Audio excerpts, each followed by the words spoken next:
Hello everyone, कैसे हैं students? आप लोगों का बहुत बहुत स्वागत है स्टूडेंट्स हमारे अनअकैडमी के CSR UGC net YouTube channel पर। तो स्टूडेंट्स, आज का जो सेशन है काफी इंटरेस्टिंग सेशन होने वाला है। और पहले आई एम वेरी सॉरी कि आज का वीडियो थोड़ा सा लेट स्टार्ट हुआ है स्टूडेंट्स। तो आज की जो हमारी चर्चा होगी वो है एप्लीकेशंस ऑफ केमिकल काइनेटिक्स के ऊपर। बच्चों, पिछले लेक्चर तक हम लोगों ने केमिकल काइनेटिक्स की समाप्ति की घोषणा कर ही दी थी और इसकी भी चर्चा करी थी कि नेक्स्ट लेक्चर से हम लोग स्टार्ट करेंगे फोटोकेमिस्ट्री। तो बच्चों, आज वही दिन है कि हम लोग आज से केमिकल काइनेटिक्स के एप्लीकेशंस की चर्चा करने जा रहे हैं, जिसमें मैं आप लोगों को सबसे पहले पढ़ाऊंगा क्या क्या फोटोकेमिस्ट्री। तो बच्चों, फोटोकेमिस्ट्री जैसा कि आप लोग जानते हैं, आप दो जगह पढ़ते हैं, एक तो ऑर्गेनिक केमिस्ट्री में और एक फिजिकल केमिस्ट्री में। तो केमिकल काइनेटिक्स का जो एप्लीकेशन है फोटोकेमिस्ट्री के पार्ट में, मैं आपको वो ही पढ़ाने जा रहा हूं। यानी कि हम यहां पर वेरियस फोटोफिजिकल और फोटोकेमिकल रिएक्शंस की चर्चा करेंगे, उन पे काइनेटिक्स के एप्लीकेशन को अप्लाई करेंगे और बहुत सारी चीजों के बारे में चर्चा करेंगे हम लोग। ठीक है, जैसे फ्लोरोसेंस, फास्फोरेसेंस वगैरह जैसे फिनोमेना, उनकी चर्चाएं, उनके बारे में बातें, ये सब चीजें हम लोगों को यहां पर देखनी है। तो स्टूडेंट्स, आज के सेशन को स्टार्ट करने से पहले सभी लोगों से मैं ये जानना चाहूंगा कि मेरा ऑडियो और मेरा वीडियो सभी लोगों तक प्रॉपरली पहुंच रहा है, एकदम क्लियर है, कोई समस्या तो नहीं है? Please reply me in the comment section.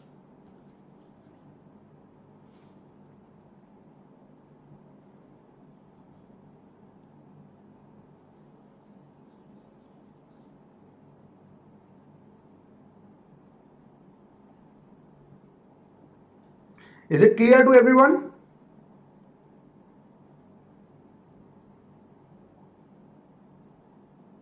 Okay, very good. तो इट इज क्लियर, सभी लोगों को ये क्लियर है। तो okay, very good, thank you for the compliment Megha. तो बच्चों, आज के सेशन को फटाफट स्टार्ट किया जाए। आज की चर्चा मैं आप लोगों के सामने जो करने जा रहा हूं, आज का हमारा टॉपिक है बच्चों फोटोकेमिस्ट्री। तो फोटोकेमिस्ट्री का सेशन स्टार्ट करने से पहले स्टूडेंट्स, मैं आप लोगों का ध्यान हमारे अनअकैडमी के सब्सक्रिप्शन प्लान की तरफ खींचना चाहूंगा। स्टूडेंट्स, अगर आप हमारे अनअकैडमी के सब्सक्रिप्शन प्लान को परचेज करते हैं तो उसके बहुत ह्यूज बेनिफिट्स हैं। साथ ही साथ स्टूडेंट्स, अगर आप सब्सक्रिप्शन प्लान पर आएंगे तो बहुत सारे कोर्सेज जो हम लोग वहां पर लॉन्च करते हैं वो आपको देखने को मिलेंगे और बहुत जल्द वो कोर्सेज स्टार्ट होने वाले हैं। ठीक है, जिसमें आपको बच्चों डेली लाइव क्लासेस मिलेंगी, बहुत सारी लाइव टेस्ट सीरीज हम लोगों ने और क्विजेस हम लोगों ने वहां पर लॉन्च करने का प्लान कर ही लिया है। साथ साथ एक वेल स्ट्रक्चर्ड कोर्स प्लान मिलेगा, अनलिमिटेड एक्सेस आप लोगों को मिलेगी न्यूमरस लेक्चर्स की, और साथ ही साथ स्टूडेंट्स आपको एजुकेटर के साथ प्रॉपरली इंटरेक्ट करने का मौका तो मिलता ही है, जैसा कि एक्सपीरियंस आप यहां गेन कर रहे हैं। इसीलिए स्टूडेंट्स, लाइव क्लासेस के बहुत सारे बेनिफिट्स हैं, यानी कि आप एजुकेटर के साथ इंटरेक्ट कर सकते हो। दूसरी बात, अनअकैडमी के प्लेटफॉर्म पर सबसे बड़ा बेनिफिट स्टूडेंट्स ये है कि आप एजुकेटर को अपने मतलब जो आपने सॉल्यूशन करा है, जो आपने कोई पर्टिकुलर क्वेश्चन सॉल्व करा है, उसका स्क्रीनशॉट लेके फोटो खींचकर भी आप अपलोड करके एजुकेटर को क्वेश्चन के रूप में पूछ सकते हो। ठीक है, सो दैट कि वो प्रॉपरली देख पाए कि आप अपनी नोटबुक में क्या कर रहे हैं, आपने सॉल्यूशन को कैसे करा है और आपकी पिन पॉइंटेडली एरर कहां पर आ रही है।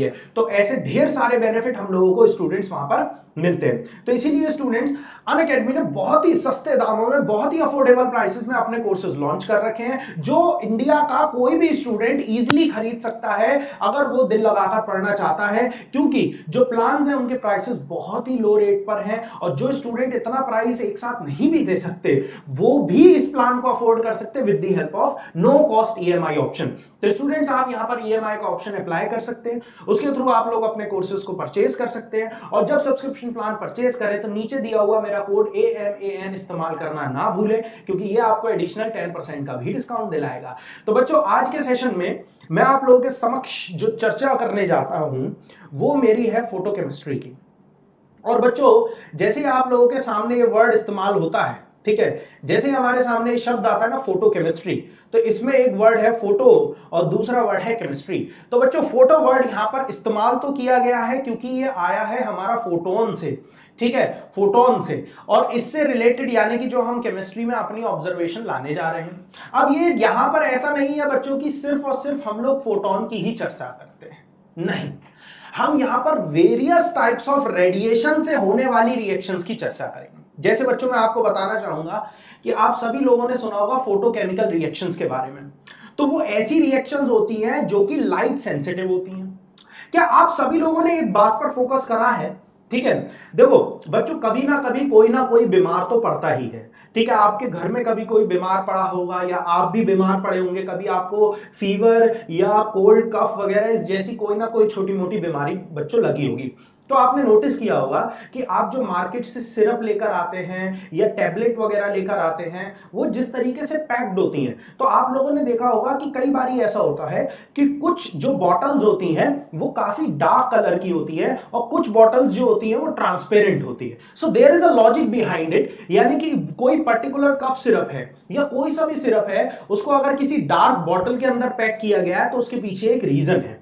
ठीक है, और वो रीजन क्या है? रीजन बिहाइंड इज कि अगर उसके अंदर लाइट जाती है तो उसके अंदर जो केमिकल कॉम्पोजिशन है वो खराब हो सकती है, बिगड़ सकती है, यानी कि उसके अंदर कुछ ऐसी कॉम्पोजिशन है जो कि फोटो सेंसिटिव है। यानी कि अगर उसके अंदर लाइट एंटर करती है तो भले से रिएक्शन बहुत स्लो हो, लेकिन कॉन्टिन्यूअसली कई दिन तक अगर लाइट पड़ती रहेगी तो धीरे धीरे दवाई का असर कम होता चला जाएगा, क्योंकि वो जो है वो फोटो सेंसिटिव है, इसीलिए उसको डार्क बनाया गया सो दैट कि लाइट उसके अंदर एंटर ना करे।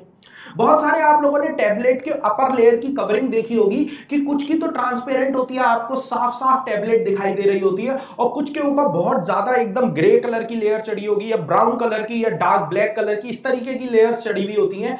तो वो टैबलेट्स वगैरह भी ऐसी होती है जिनमें फोटो सेंसिटिव रिएक्शंस होने का खतरा रहता है। ठीक है, तो स्टूडेंट्स, फोटो केमिकल रिएक्शन या फोटो सेंसिटिव रिएक्शंस है क्या? ठीक है, यानी कि लाइट एंटर होने की वजह से खतरा है ना, यानी कि लाइट की वजह से होने वाली रिएक्शंस को हम फोटोकेमिकल रिएक्शंस कहते हैं।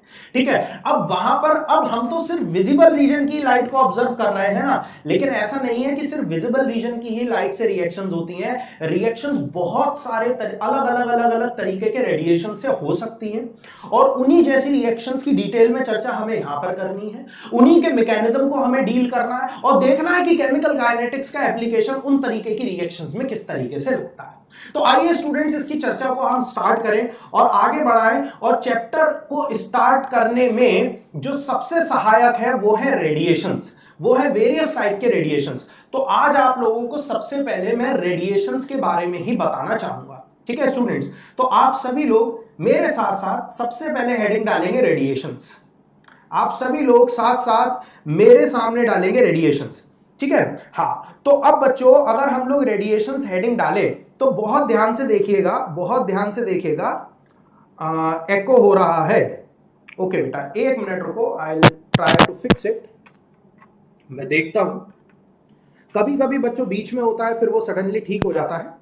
ठीक है, सो चलिए यहां पर देखते हैं स्टूडेंट्स, यहां पर हम लोग देखते हैं। सबसे पहले मैं आपको रेडिएशन की दो कैटेगरी डिवाइड करना चाहूंगा बच्चों।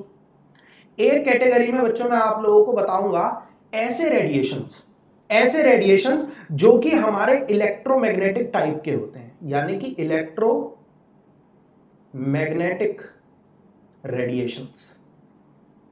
ठीक है, एक रेडिएशंस ऐसे जो इलेक्ट्रोमैग्नेटिक रेडिएशंस होते हैं, और एक कैसे रेडिएशंस बच्चों जो पार्टिकल रेडिएशंस होते हैं। कैसे रेडिएशंस? Particle radiations. ठीक है, पार्टिकल रेडिएशंस। तो बच्चों इन दोनों में क्या अंतर है और ये दोनों होते क्या क्या हैं, आइए इस बात को समझते हैं। तो आप लोगों को बच्चों मैं एक बात बताना चाहूंगा कि जो हमारे इलेक्ट्रोमैग्नेटिक रेडिएशंस होते हैं उनमें कौन कौन से रेडिएशंस आते हैं। जैसे आप लोगों ने इलेक्ट्रोमैग्नेटिक स्पेक्ट्रम पढ़ा होगा, आज से पहले आप सभी लोगों ने इलेक्ट्रोमैग्नेटिक स्पेक्ट्रम पढ़ा होगा। ठीक है, और वो इलेक्ट्रोमैग्नेटिक स्पेक्ट्रम होता है हमारा रमी-वुक्सिको। अब आप लोग कहोगे सर आपने ये क्या वर्ड यूज करा। ठीक है, तो मैंने ना बचपन में इलेक्ट्रोमैग्नेटिक स्पेक्ट्रम को याद करने का जो तरीका अपनाया था, मेरे टीचर द्वारा बताया गया, मेरे गुरुजी द्वारा बताया गया, वो तरीका था रमी-वुक्सिको। उन्होंने इसी तरीके से मुझे याद कराया। उन्होंने एक बार ये शब्द मेरे सामने बोला रमी-वुक्सिको, उसके बाद से दिमाग में बैठ गया और आज तक मैं इसी को इस्तेमाल करता हूं। यानी कि रमी-वुक्सिको stands for radio waves, M stands for microwaves, I stands for infrared waves, V stands for visible region, U stands for ultraviolet rays, X stands for X-rays। ठीक है, गामा इसको हम Y की तरह ट्रीट कर रहे हैं, मतलब वर्ड में रमी-वुक्सिको बोल रहा हूं ना, तो इसे Y की तरह ट्रीट कर रहे हैं, बट इट इज गामा, यानी कि गामा रेज। यानी कि gamma rays. And last but not the least cosmic rays. ये जो कॉस्मिक रेज होती है ना बेटा जी, ये जो कॉस्मिक रेज होती हैं ये ना अर्थ पे नहीं पाई जाती, ये हमारे अर्थ के एटमॉस्फेयर के बाहर हमारे स्पेस में पाई जाती हैं, बट होती ये भी इलेक्ट्रोमैग्नेटिक वेव्स ही हैं। ठीक है, ये सब इलेक्ट्रोमैग्नेटिक वेव्स होती हैं। ठीक है, तो ये जितने सारे रेडिएशन आपको नजर आ रहे हैं ना बच्चों, radio waves, micro, infrared, visible, ultraviolet, X ray, gamma ray, ये सब क्या है? सब क्या है? सब इलेक्ट्रोमैग्नेटिक रेडिएशंस है। सारे के सारे कैसे रेडिएशंस है बच्चों? Electromagnetic radiations, all are electromagnetic radiation. ठीक है, यानी कि हम लोग इलेक्ट्रोमैग्नेटिक रेडिएशन के जो हमारा पर्टिकुलर कॉलम है उसमें हम लोग इसको मेंशन कर सकते हैं। और एक इंपॉर्टेंट बात बताना चाहूंगा, अगर किसी स्टूडेंट को ना पता हो तो इलेक्ट्रोमैग्नेटिक वेव की पहचान क्या होती है वो बता देता हूं बच्चों। इलेक्ट्रोमैग्नेटिक वेव की जो पहचान है ना, वो पहचान है कि उसका जो डायरेक्शन ऑफ प्रोपगेशन होता है, direction of propagation, direction of propagation, ठीक है, इलेक्ट्रिक फील्ड और मैग्नेटिक फील्ड, ये सब अवेलेबल होता है उसमें। ठीक है, डायरेक्शन ऑफ प्रोपगेशन यानी कि जिस डायरेक्शन में इलेक्ट्रोमैग्नेटिक वेव चलती है, इलेक्ट्रिक फील्ड और मैग्नेटिक फील्ड का कॉम्बिनेशन होता है उसमें। तो बच्चों जो डायरेक्शन ऑफ प्रोपगेशन है, जो इलेक्ट्रिक फील्ड है और जो मैग्नेटिक फील्ड है, अगर ये तीनों चीजें 1, 2 एंड 3, अगर ये तीनों चीजें एक दूसरे के म्यूचुअली परपेंडिकुलर है, तो वो जो वेव कहलाएगी वो हमारी कहलाएगी इलेक्ट्रोमैग्नेटिक वेव। ठीक है बच्चों, वो जो वेव कहलाएगी वो इलेक्ट्रोमैग्नेटिक वेव कहलाएगी। यानी कि वेव्स को हम ट्रेवल करते हुए दिखाते इस तरीके से, ऐसे दिखाते ना बेटा जी वेव्स को ट्रेवल करते हुए। तो यहां पर हमारे ना ये कई सारे वेक्टर्स अवेलेबल होते हैं, यहां पर कई सारे वेक्टर्स अवेलेबल होते हैं। इसकी बहुत ज्यादा डिटेल में नहीं जाएंगे, बट एक बहुत बेसिक बात आप लोगों को बताना चाहता हूं जो कि इंपॉर्टेंट भी है। ठीक है, तो अगर मान लो ये हमारे इलेक्ट्रिक फील्ड वेक्टर्स हैं, ठीक है, तो जो डायरेक्शन ऑफ प्रोपगेशन है मान लो वो ये है, ठीक है, along x axis. Electric field जो वेक्टर्स हैं वो अगर मान लो अलोंग वाई एक्सिस हैं, तो जो मैग्नेटिक फील्ड वेक्टर्स होंगे वो जेड एक्सिस के अलोंग होंगे। ठीक है बच्चों, हम जेड एक्सिस जैसे ऐसे बना देते हैं ना 2D में, मजबूरी में जेड एक्सिस, तो वो इसके अलोंग होंगे, है ना। तो ये तीन चीजें जहां म्यूचुअली परपेंडिकुलर होती है उन्हें बोलते हैं इलेक्ट्रोमैग्नेटिक रेडिएशन या इलेक्ट्रोमैग्नेटिक वेव्स, है ना। बहुत बेसिक नॉलेज है, लेकिन बेटा इतना पता होना चाहिए, 100% हमें पता होना चाहिए कि हमारी इलेक्ट्रोमैग्नेटिक वेव की पहचान क्या है। क्योंकि कभी कभी चीजें ना ऐसा कुछ नहीं पता इंटरव्यू वाले के दिमाग का कि वो कभी भी आपसे कुछ पूछ सकता है कि अच्छा आपने इलेक्ट्रोमैग्नेटिक वेव पढ़ी है, कहीं से बात निकल आई, तुमसे पूछ लेगा कि इलेक्ट्रोमैग्नेटिक वेव की आप पहचान बता सकते हो क्या होती है, तब वहां पर क्या करोगे। तो this is a basic thing जो आप लोगों को पता होना चाहिए। तो चलिए वापस इस बात पर आते हैं। ठीक है, बड़ी गहरी बात बताने जा रहा हूं आपको फोटोकेमिकल रिएक्शंस की। तो मैंने जैसे कि आपको बताया बेटा जी, जैसे कि आपको बताया इलेक्ट्रोमैग्नेटिक वेव्स में जैसे कि इंफ्रारेड आ गया, अल्ट्रावायलेट आ गया, विजिबल आ गया, ठीक है, ये सारी की सारी जितनी भी है, एक्स रेज आ गई, गामा रेज आ गई, ये सब रिएक्शन कराने के लिए इस्तेमाल की जाती है, सब की सब। ठीक है, सब इस्तेमाल की जाती है कराने के लिए। अब बात है पार्टिकल रेडिएशन। पार्टिकल रेडिएशन, तो बच्चों पार्टिकल रेडिएशन में यानी कि जहां पर बहुत हाई स्पीड पार्टिकल्स ट्रेवल करते हैं ना, वो रेडिएशंस, उनकी चर्चा हो रही है। ठीक है, तो जैसे कि मान लो अल्फा पार्टिकल बेटा जी, अल्फा पार्टिकल, ठीक है, बीटा पार्टिकल, कैथोड रेज, ठीक है, या फिर मतलब किसी भी पर्टिकुलर टाइप की बीम ऑफ प्रोटॉन्स, न्यूट्रॉन्स, कुछ भी ले लो, प्रोटॉन्स हो गई या न्यूट्रॉन्स हो गई, कुछ भी, ठीक है, एक्सेट्रा, ये सब हमारे पार्टिकल रेडिएशन होते हैं। ये सब हमारे क्या होते हैं बेटा जी, सब के सब पार्टिकल रेडिएशंस हैं। यानी कि जब high speed alpha particle travel करता है, high speed beta particle travel करता है, high speed cathode rays travel करती हैं, high speed beam of protons या न्यूट्रॉन्स ट्रेवल करते हैं, तो ये सब के सब क्या जनरेट करते हैं, रेडिएशंस। ये सब पार्टिकल रेडिएशंस होते हैं, ये सब पार्टिकल रेडिएशंस होते हैं। ठीक है, तो बच्चों एक बात बहुत सिंपल सी मेरे को आप लोग बताओ, एक बात मेरे को बहुत सिंपल सी बताओ, क्या आपको ये पार्टिकल रेडिएशंस और ये इलेक्ट्रोमैग्नेटिक रेडिएशंस की बात क्लियर हुई क्या? कोई कंफ्यूजन तो नहीं है बच्चों यहां पर आपको?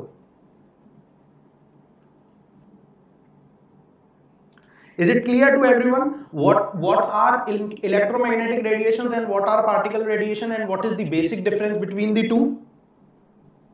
Yes, we can say canal rays. मैंने वही बताया बेटा रितु कि there are many types of radiations, जिनमें से ये कुछ examples हैं, है ना? Okay, it is clear to everyone now. ठीक है, very good.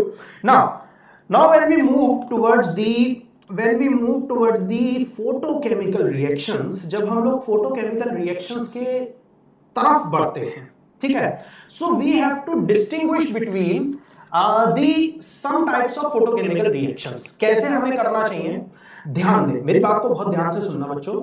हमारे पास क्या होता है, जैसे कि आप लोगों ने आज से पहले जब फोटोकेमिस्ट्री पढ़ा होगा बच्चों, तो आपने ना कुछ पर्टिकुलर टर्मिनोलॉजीज पढ़ी होंगी, जैसे primary process, secondary process, isn't it? आप लोगों ने पढ़े होंगे, कुछ आप लोगों ने पढ़ा होगा फोटोकेमिकल रिएक्शन, कुछ जगह पर आपने पढ़ा होगा फोटोफिजिकल प्रोसेसेस, इस तरीके से, है ना? तो बच्चों यहाँ पर जो हम लोग डिफरेंट तरीके से जो कैटेगरी बनाना चाहते हैं ना, यानी कि रिएक्शंस की जो कैटेगरी बनाते हैं हम लोग यहाँ पर, वो ना दो पार्ट्स में डिवाइड की जाती है। एक तो फोटोकेमिकल रिएक्शंस और एक radiation chemical reactions,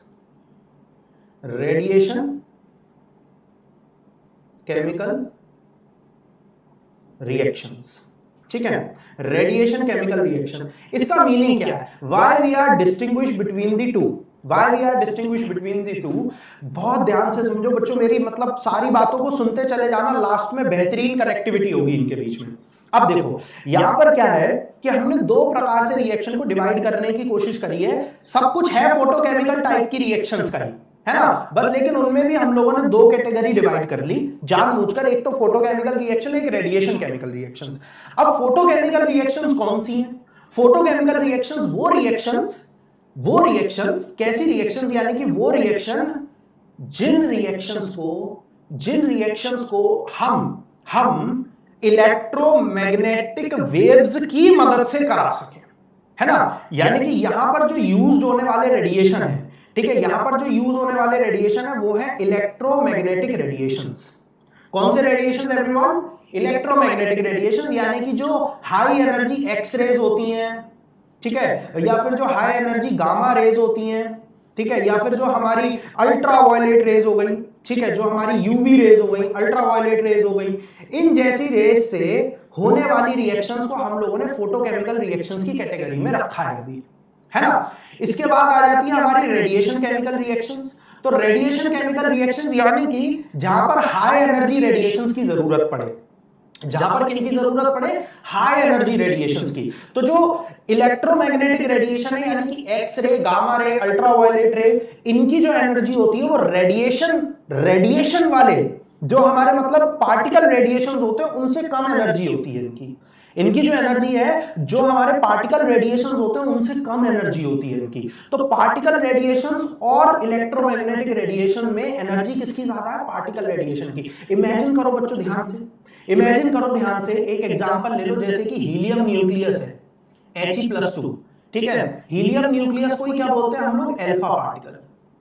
helium nucleus को क्या बोलते हैं हम लोग? अल्फा पार्टिकल बोलते हैं। तो ये अल्फा पार्टिकल है। अब आप एक बात समझो कि बहुत ही ज्यादा हाई स्पीड हीलियम न्यूक्लियस अगर जाते हुए कहीं से टकराए या बम्बार्ड करे, तो यानी कि वो कितना हाई एनर्जी पार्टिकल होगा, है ना? तो जो रेडिएशन केमिकल रिएक्शंस होती है ना, उनमें हाई एनर्जी पार्टिकल्स की या हाई एनर्जी रेडिएशंस की आवश्यकता पड़ती है। तो ऐसी रिएक्शंस जहां पर हम लोग रेडिएशन, कैसे रेडिएशन? पार्टिकल रेडिएशंस का इस्तेमाल करें। किनका इस्तेमाल करें? पार्टिकल रेडिएशंस का इस्तेमाल करें, ठीक है, पार्टिकल रेडिएशंस का इस्तेमाल करें, उनको हम लोगों ने एक कैटेगरी बना दी रेडिएशन केमिकल रिएक्शन की। बट लेकिन बच्चों पता है क्या हुआ? ये इतना सेंसिटिव टॉपिक पढ़ रहे हैं ना हम लोग कि कुछ समय बाद साइंटिस्ट ने ये बात ऑब्जर्व करी कि ये जो हमने एक बीच में बाउंड्री खींची ना, कैसी बाउंड्री? कि दीज आर सम रिएक्शंस, ठीक है, in which we are using only electromagnetic reactions or radiations, and these are some set of reactions in which we are using only particle radiations, ठीक है, but बहुत ज्यादा sharp distinction नहीं है, यानी कि there are some radiation chemical reactions, ठीक है, which can be initiate with the help of gamma rays also, X rays also, यानी कि कुछ रेडिएशन केमिकल रिएक्शंस ऐसी भी होती हैं जिन केस में हम लोग गामा रेज और अल्फा रेज गामा रेज या फिर हम लोग एक्स रेज की मदद से भी उन्हें करवा सकते हैं। कुछ रिएक्शंस ऐसी भी होती हैं जहां पर हमारे फोटोकेमिकल रिएक्शंस, जहां पर हमारे पार्टिकल रेडिएशंस भी इस्तेमाल होते हैं। तो मतलब पता है इन रिएक्शंस में ना बहुत ज्यादा भारी डिस्टिंग्विश करने लायक कुछ खास है नहीं, बट लेकिन फिर भी लोगों ने सोचा कि भाई थोड़ा बहुत तो डिस्टिंग्विश करना आना चाहिए ना,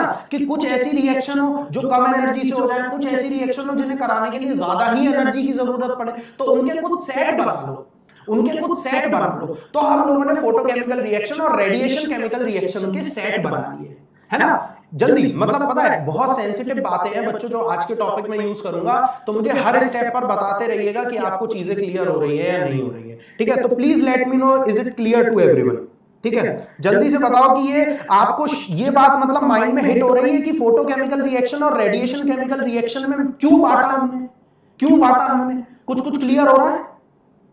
are you getting my point? Okay, जैसे मैं रिप्लाई देख रहा हूं बच्चों को क्लियर हो रहा है, बहुत बढ़िया बात है, ठीक है, बहुत अच्छी बात है। Okay, very good.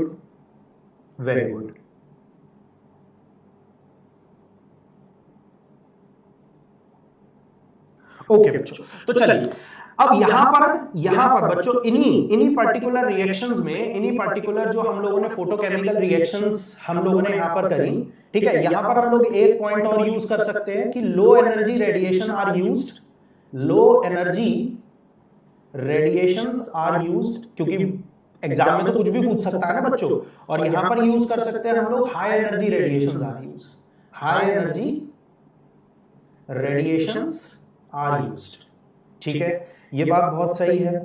फिर लो एनर्जी और हाई एनर्जी रेडिएशन के बाद अगली जो बात है वो क्या बात है बच्चों, कि ये जो फोटोकेमिकल रिएक्शन होती है ना, इनकी एक बेहतरीन पहचान है, ठीक है, वो भी बहुत शार्प पहचान नहीं है, बट एक इंटरेस्टिंग पहचान जो है वो, इनकी इंटरेस्टिंग पहचान क्या है कि यहां पर जो रिएक्शन होती है ना उसमें स्टोशियोमेट्री बहुत सिंप्लीफाइड रहती है, कि मतलब जैसे एक से दो स्पीशीज बनी या दो स्पीशीज रिएक्ट करके तीन स्पीशीज या चार स्पीशीज या पांच स्पीशीज बना रही हैं, मतलब जो नॉर्मल रिएक्शंस नहीं पढ़ते हम केमिस्ट्री में, है ना, कि 2A + 3B गिव्स 4C, इस तरीके की रिएक्शन, तो उनकी स्टोशियोमेट्री कितनी ज्यादा सिंप्लीफाइड होती है।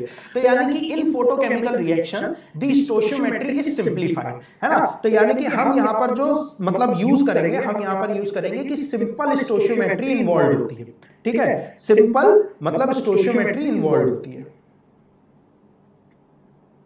सिंपल स्टोशियोमेट्री, ठीक है। और यहां पर क्या होता है, यहां पर स्टोशियोमेट्री काफी कॉम्प्लेक्स होती है, कॉम्प्लेक्स स्टोशियोमेट्री। अब आप कहोगे सर ये क्या है, अब आप कहोगे सर इसका मतलब समझ में नहीं आया। कॉम्प्लेक्स स्टोशियोमेट्री का मतलब बच्चों क्या होता है, जब आप किसी पर्टिकुलर चीज से बहुत ज्यादा हाई एनर्जी पार्टिकल्स को टकरा देते हो ना, तो क्या होता है यहां पर कई बार ऐसा होता है कि एक चीज किसी दूसरी चीज से रिएक्ट करके मल्टीपल चीजें बना दे, यानी कि जैसे चेन रिएक्शंस नहीं होती स्टूडेंट्स, या फिर मान लो जैसे एक मॉलिक्यूल दूसरे से टकराया और 20-25 मॉलिक्यूल बन गए, फिर वो 20-25 औरों से टकराए तो 200-500 मॉलिक्यूल्स बन गए, ऐसे इस तरीके की स्टोशियोमेट्री अगर कहीं भी इन्वॉल्व है तो उसकी सीधा एक हिंट समझ जाना, उसका एक सीधा हिंट समझ जाना कि ये पक्का रेडिएशन केमिकल रिएक्शन है, या फिर यहां पर हाई एनर्जी रेडिएशन या पार्टिकल रेडिएशन इस्तेमाल हुए हैं, ठीक है।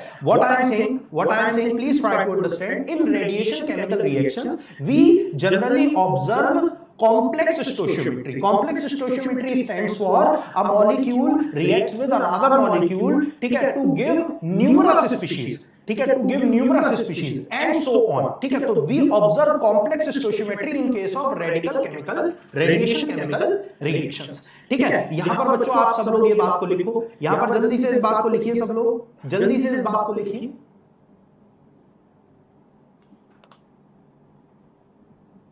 ठीक है, low energy, high energy, simple stoichiometry, complex stoichiometry, इस तरीके से लिख लो।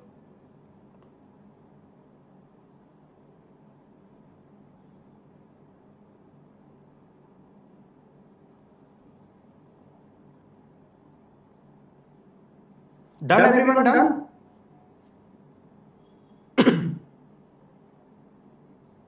आई होप लिख लिया होगा सबने अब तक। चलिए, तो ये मैंने बच्चों आप लोगों को कुछ बताया। आगे चलकर मैं आपको इसके कुछ एग्जाम्पल भी दूंगा, आगे चलकर मैं आपको इसके कुछ एग्जाम्पल भी दूंगा। डोंट वरी अबाउट इट, ठीक है, वो आप मेरे ऊपर छोड़ दो, डोंट वरी अबाउट इट, ठीक है। अब अगर यहां तक सारा कुछ क्लियर है तो बच्चों अब आगे बढ़ते हैं, और आगे बढ़ेंगे तो आगे जो फोटोकेमिस्ट्री की अब हम लोग शुरुआत कर रहे हैं ना, यहां पर तो कुछ लॉज है हमारे पास, laws of photochemistry, laws of photochemistry, heading डालेंगे सभी लोग, लॉज ऑफ फोटोकेमिस्ट्री। फोटोकेमिस्ट्री में इस्तेमाल होने वाले लॉज, फोटोकेमिस्ट्री में बच्चों इस्तेमाल होने वाले लॉज, फोटोकेमिस्ट्री में इस्तेमाल होने वाले लॉज सभी लोग लिखेंगे। फोटोकेमिस्ट्री में इस्तेमाल होने वाले लॉज सभी लोग लिखे। कोई डाउट तो नहीं है स्टूडेंट यहां तक? जल्दी बताओ कमेंट सेक्शन में।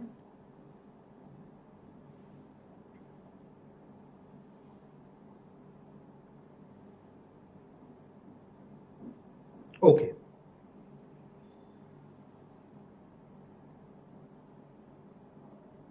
ओके, डन, सब लोगों ने लिख लिया, कोई पर्टिकुलर कोई प्रॉब्लम नहीं है किसी को भी?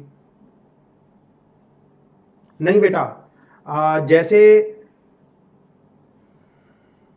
बेटा मेघा आपने पूछ रखा है ना, न्यूक्लियर फिजन एंड फ्यूजन भी इन्हीं का एग्जांपल है, ठीक है।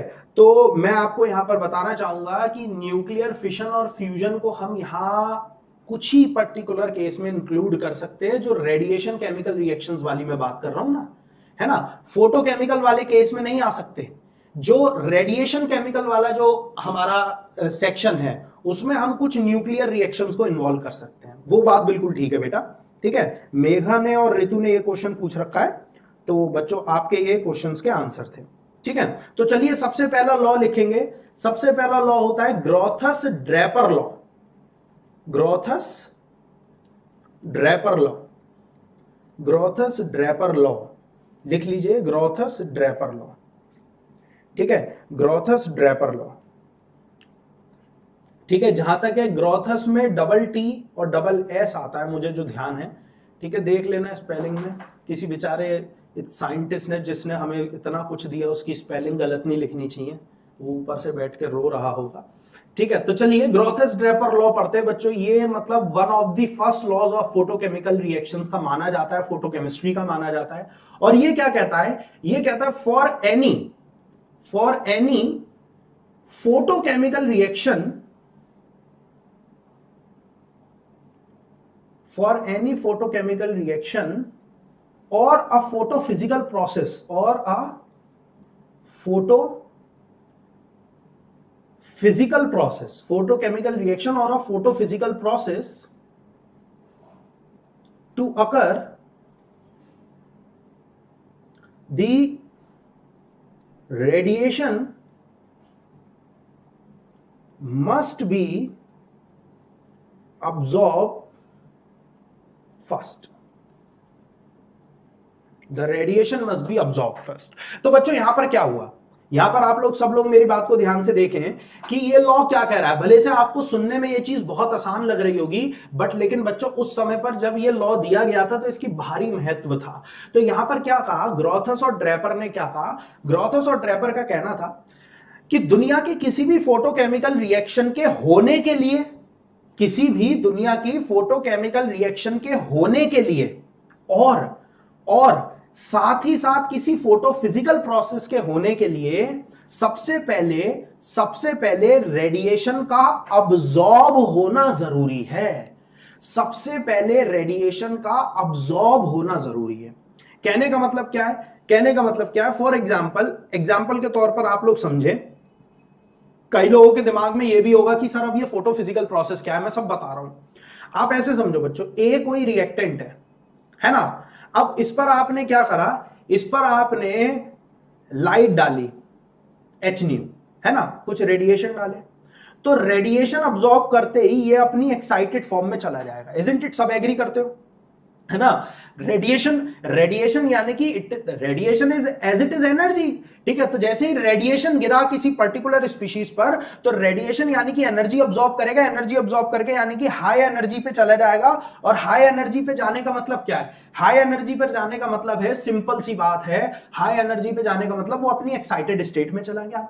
अब एक्साइटेड स्टेट में जाकर हो सकता है ये डिकम्पोज हो जाए, हो सकता है ये कुछ भी रिएक्शन दे, और इसने बना दिए प्रोडक्ट्स, ठीक है। तो ये तो हमारी एक सिंपल फोटो केमिकल रिएक्शन हो गई, है ना। यानी कि आपने यहां पर इस एब के ऊपर कुछ रेडिएशन डाले, ये अपनी एक्साइटेड स्टेट में गया और इसने प्रोडक्ट बना दिए। तो ग्रोथस और ड्रेपर का कहना यही था कि ए से प्रोडक्ट बनने के लिए पहले रेडिएशन का अब्सॉर्ब होना जरूरी है, बिना रेडिएशन के अब्सॉर्ब हुए फोटोकेमिकल रिएक्शन का कोई वजूद नहीं है, ये कहना चाहता था। इसी तरीके से फोटोफिजिकल प्रोसेस के बारे में, फोटोफिजिकल प्रोसेस के बारे में उसने हमें क्या कहा, ये तो पहला एग्जांपल था, दूसरा समझो, दूसरा समझो। जैसे मान लो कोई ए स्पीशीज है, ठीक है, इसके ऊपर भी आपने रेडिएशन डाले, मान लीजिए ऐसे रेडिएशन डाल दिए, रेडिएशन डालकर ये अपनी एक्साइटेड फॉर्म में गया ए स्टार, और फिर कुछ एनर्जी, मतलब ऐसे करके अपने एक पर्टिकुलर एनर्जी स्टेट में था, ग्राउंड स्टेट में लेट से कुछ एनर्जी अब्सॉर्ब करी, हायर एक्साइटेड स्टेट पे चला गया, हायर स्टेट पे। और जैसे ही हायर एक्साइटेड स्टेट पर गया, ठीक है, तो बच्चों मॉलिक्यूल ज्यादा देर अपने हाई एनर्जी स्टेट में रुकेगा नहीं, बिकॉज वहां पर वो बहुत अनस्टेबल है, तो वो तुरंत अपनी स्टेबल ग्राउंड स्टेट में आने की कोशिश करेगा, और उतनी एनर्जी गैप के इक्विवेलेंट एक फोटोन रिलीज कर देगा या रेडिएशन रिलीज कर देगा, ठीक है, और वापस अपनी स्टेट में आ गया, ठीक है। और प्लस सम एच न्यू, कुछ एनर्जी उसने रिलीज करी। इस न्यू को थोड़ा सा अलग कर लेंगे, because this new is different from this, यानी कि जो एनर्जी ऑब्जॉर्व करी थी उससे थोड़ी सी डिफरेंट एनर्जी निकलती है। क्यों निकलती है मैं बताऊंगा, चिंता मत करना, चिंता मत करना, ठीक है। I tell you. आप लोग सोच रहे होंगे इसने एनर्जी ऑब्जॉर्व करी, इस एनर्जी स्टेट से इस एनर्जी स्टेट तक गया, और इससे जब वापस आ गया तो जितनी एनर्जी ऑब्जॉर्व करी थी उतनी निकलनी चाहिए, बट ऐसा नहीं होता मैक्सिमम केसेस में। I will let you know क्यों नहीं होता, है ना। तो अब कुछ डिफरेंट फ्रीक्वेंसी का रेडिएशन निकला है ना, तो यानी कि एनर्जी डिफरेंट है ना। तो यानी कि कुछ एनर्जी अब्सॉर्ब करी, हायर स्टेट में गया, एनर्जी रिलीज करी, वापस आ गया, ठीक है। तो इसे बोलते हैं फोटोफिजिकल प्रोसेस, ठीक है। और ऐसे फोटोफिजिकल प्रोसेस कौन से होते हैं, ऐसे फोटोफिजिकल प्रोसेस कौन से होते हैं, यहीं पर आपका बच्चों, यही इसी तरीके से ही तो आपका फ्लोरोसेंस होता है, इसी तरीके से तो बच्चों आपका फॉस्फोरोसेंस होता है, ठीक है। इसी तरीके से होता है फ्लोरोसेंस एंड फॉस्फोरोसेंस। पहले एनर्जी अब्सॉर्ब होती है, एक्साइटेड स्टेट में जाएगा, एनर्जी रिलीज करेगा, वापस आएगा, इसे बोलते हैं फ्लोरोसेंस या फॉस्फोरोसेंस जैसे फोटोफिजिकल प्रोसेसेस, ठीक है। अब समझ में आ रहा होगा what is the difference between photochemical reaction and photophysical process. समझ में आ रहा है बच्चों, the difference between photochemical reaction and photophysical process. And mark my words, photophysical process और फोटोकेमिकल रिएक्शन दोनों ही लो एनर्जी रेडिएशन से होते हैं। फोटोकेमिकल रिएक्शन तो अभी अभी पढ़ाया, फोटोकेमिकल रिएक्शन और फोटोफिजिकल प्रोसेस दोनों ही लो एनर्जी रेडिएशन से होते हैं, यानी कि ईएमआर से होंगे, इलेक्ट्रोमैग्नेटिक रेडिएशन से, ठीक है। क्लियर हुआ बच्चों the difference between photochemical reaction and photophysical process and Groth's Draper law? It is clear to everyone? Please let me know in the comment section. Please let me know in the comment section.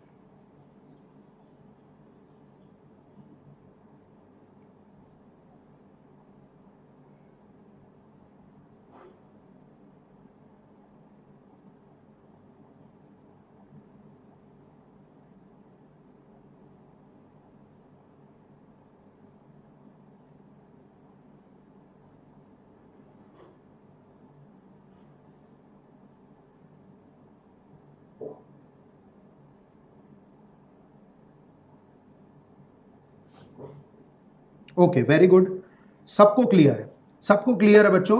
उसके बाद बच्चों next बहुत ही important law आप लोग लिखिएगा, मजा आएगा इस लॉ में, ठीक है। और आप लोगों ने इसकी डिटेल पहले सीख रखी होगी जहां तक मुझे लग रहा है, ठीक है। और जो नेक्स्ट लॉ है उसको लिखिएगा Einstein's law of photochemical equivalence.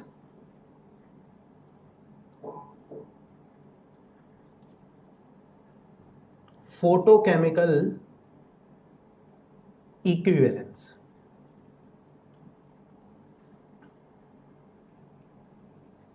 Einstein's law of photochemical equivalence, सभी लोग लिखें। Einstein's law of photochemical equivalence.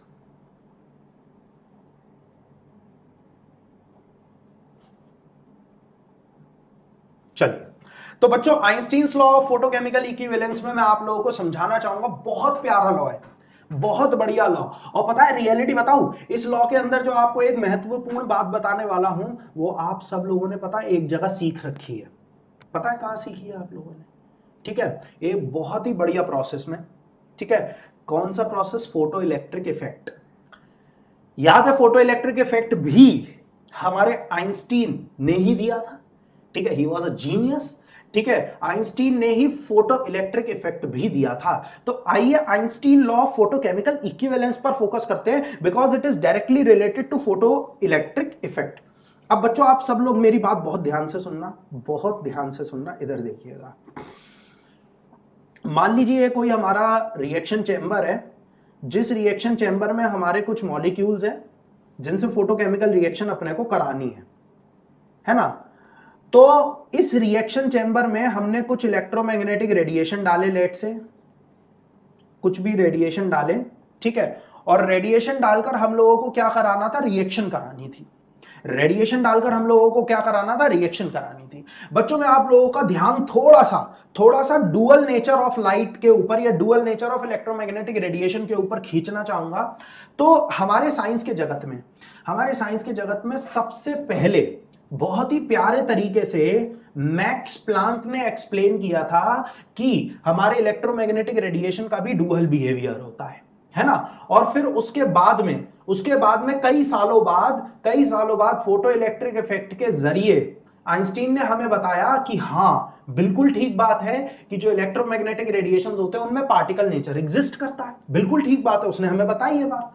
तो अब बच्चों यहां पर वही मुद्दा उठकर आया है, दोबारा से वही मुद्दा उठकर आया है कि आइंस्टीन का कहना पता है क्या था बच्चों, कि किसी भी फोटोकेमिकल रिएक्शन में क्या होता है कि जो मॉलिक्यूलर स्पीशीज जो रिएक्ट करने जा रही होती है, जो भी हमारी मॉलिक्यूलर स्पीशीज रिएक्ट करने जा रही होती है, वो मॉलिक्यूलर स्पीशीज एक बार में एक ही रेडिएशन को अब्सॉर्ब करती है। या फिर मैं अगर प्रॉपरली आइंस्टीन के शब्दों में कहूं तो एक पर्टिकुलर मॉलिक्यूलर स्पीशीज जिसको रिएक्शन के लिए रेडिएशन की आवश्यकता है, तो एक मॉलिक्यूल एक बार में एक ही क्वांटम को अब्सॉर्ब करेगा, है ना। अरे भाई इलेक्ट्रोमैग्नेटिक रेडिएशन तो वेव्स है, और वेव्स में जो पार्टिकल्स होते हैं दोज आर क्वांटम्स। ठीक है, तो जो क्वांटम होते हैं हमारे या विजिबल रीजन में अगर बोले तो फोटॉन्स, तो यानी कि एक पार्टिकल एक बार में एक ही फोटोन ऑब्जॉर्ब करता है। This is Einstein's law of photochemical equivalence. क्या कहा मैंने? इधर ध्यान से देखे। जैसे मैंने अभी पीछे बताया कि A+H इलेक्ट्रोमैग्नेटिक रेडिएशन इस पर गिरा, ठीक है, और ये अपनी एक्साइटेड फॉर्म में पहुंच गया, यानी कि A* बन गया। तो ये A* ये बना कैसे है? A* ये तब बना है जब इसने एक बार में एक ही फोटोन खाया, यानी कि जो रिएक्टिंग स्पीशीज है। ठीक है, please try to understand what Einstein law of photochemical equivalence is trying to say. According to this law basically I will say the collision between the reacting species and the photon, ठीक है, and the photon is of 1:1 ratio, यानी कि उनका जो collision होता है वो हमेशा 1:1 के रेशियो में होगा। यानी कि it is allowed to collide, मतलब कि सिर्फ और सिर्फ हमारे पास जो हम अलाउ करेंगे वो क्या करेंगे? कोलिजन करना एक रिएक्टिंग स्पीशीज का एक फोटोन के साथ। यानी कि ये hν एनर्जी का कोई पार्टिकल है, इसे फोटोन कह लो, क्वांटम कह लो, विजिबल रीजन में कहोगे तो फोटोन कहोगे, और पूरे इलेक्ट्रोमैग्नेटिक स्पेक्ट्रम के लिए कहोगे तो फोटोन कहोगे बेटा जी। ठीक है, तो एक रिएक्टेंट स्पीशीज से एक बार में एक ही पार्टिकल टकराएगा। This is known as Einstein's law of photochemical equivalence. ठीक है, this is Einstein's law of photochemical equivalence, यानी कि एक पार्टिकल से एक बार में दो फोटोन नहीं टकरा सकते, एक पार्टिकल से एक बार में दो फोटोन नहीं टकरा सकते। This is Einstein's law of equivalence. ठीक है, अब देखो, अब मैंने आप लोगों को अभी कहा कि this is directly related to photo electric effect, है ना। तो बच्चों आप लोगों को याद होगा फोटो इलेक्ट्रिक इफेक्ट में हम क्या करते थे, जैसे कि एक एल्कली मेटल कि प्लेट हमने ले ली, ठीक है, दैट्स इट, मान लेते हैं कि this is a plate of alkali metal, ठीक है, जैसे रुबीडियम हो गया, सीजियम हो गया, बहुत बढ़िया मेटल्स हैं ये फोटो इलेक्ट्रिक इफेक्ट के लिए, ठीक है, और इनके ऊपर हम लोगों ने कुछ रेडिएशन डाले। तो बच्चों आई थिंक सभी लोगों को फोटो इलेक्ट्रिक इफेक्ट तो याद होगा, ठीक है, कि इसमें से इलेक्ट्रॉन्स, फोटो इलेक्ट्रॉन्स निकलते थे, यहां से ना रेडिएशन डाले तो फोटो इलेक्ट्रॉन निकल रहे हैं, फोटो इलेक्ट्रॉन्स निकल रहे हैं। तो बच्चों आप लोगों को याद होगा कि फोटो इलेक्ट्रॉन तब तक नहीं निकलते थे जब तक incident frequency greater than threshold frequency ना हो। Do you all remember this? ठीक है, क्या फोटो इलेक्ट्रिक इफेक्ट की ये बात सबको याद है या नहीं, ये बताओ please, let me know. Photochemical equivalence का लॉ तभी आपके माइंड में क्लियर होगा कि what Einstein is trying to say in his law, ठीक है। क्या आप लोगों को यह बात याद है कि फोटो इलेक्ट्रिक इफेक्ट में हम एल्कली मेटल के प्लेट पर जो इंसिडेंट रेडिएशन डालते थे, वो इंसिडेंट रेडिएशन अगर थ्रेशोल्ड रेडिएशन से ज्यादा है, क्या कहा मैंने, अगर वो इंसिडेंट रेडिएशन की frequency threshold frequency of metal से ज्यादा है तभी इलेक्ट्रॉन बाहर आता था, ठीक है, इक्वल टू और ग्रेटर देन, ठीक है। क्या ये बात सब लोगों को याद है? ओके, गायत्री को छोड़कर लगभग सभी लोगों को याद है, ठीक है। तो गायत्री बेटा आप ये बात याद रखो कि इसमें क्या होता था, इसमें क्या होता था, देखो इलेक्ट्रॉन यहां पर मेटल्स के अंदर बाउंडेड स्टेट में होंगे ना, मेटल के एटम में इलेक्ट्रॉन बाउंडेड स्टेट में, तो इलेक्ट्रॉन मेटल से बाहर कब निकलेगा, जब हम उसको सफिशिएंट एनर्जी दे देंगे, ठीक है, कि वो इतनी ज्यादा हाई एनर्जी में चला जाए कि मेटल से कूद के बाहर निकल आए, है ना। तो जब आइंस्टीन ने ऑब्जर्व किया कि इंसिडेंट रेडिएशन अगर उसकी थ्रेशोल्ड रेडिएशन के बराबर हो, थ्रेशोल्ड रेडिएशन का मतलब यानी कि उतनी एनर्जी जो कि मिनिमम रिक्वायर्ड है इलेक्ट्रॉन को एटम से बाहर निकालने के लिए, ठीक है, तो वो एनर्जी होगी एच न्यू के बराबर। तो उस एनर्जी की जो करस्पॉन्डिंग फ्रीक्वेंसी होगी उसे थ्रेशोल्ड फ्रीक्वेंसी कहते हैं, है ना। तो बच्चों अब एक बात बताओ, let say that the energy required to remove an electron, बहुत ध्यान से मेरी बात को सुनते रहना, मन घड़न कुछ भी नहीं है, बहुत इंपॉर्टेंट है इसलिए समझा रहा हूं आपको।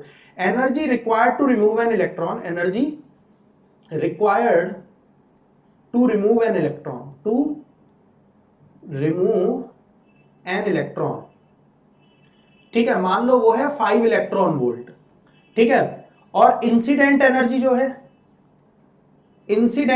जो है, ठीक है, वो अगर मान लो है 4.5 electron volt. Okay, energy required to remove an electron है 5 इलेक्ट्रॉन वोल्ट और जो इंसिडेंट एनर्जी है वो है 4.5 इलेक्ट्रॉन वोल्ट। तो व्हाट डू यू थिंक, क्या इलेक्ट्रॉन बाहर आएगा? व्हाट डू यू थिंक, क्या इलेक्ट्रॉन बाहर आएगा, यस और no? What do you think, electron will come out, ठीक है, from the metals atom? What do you think?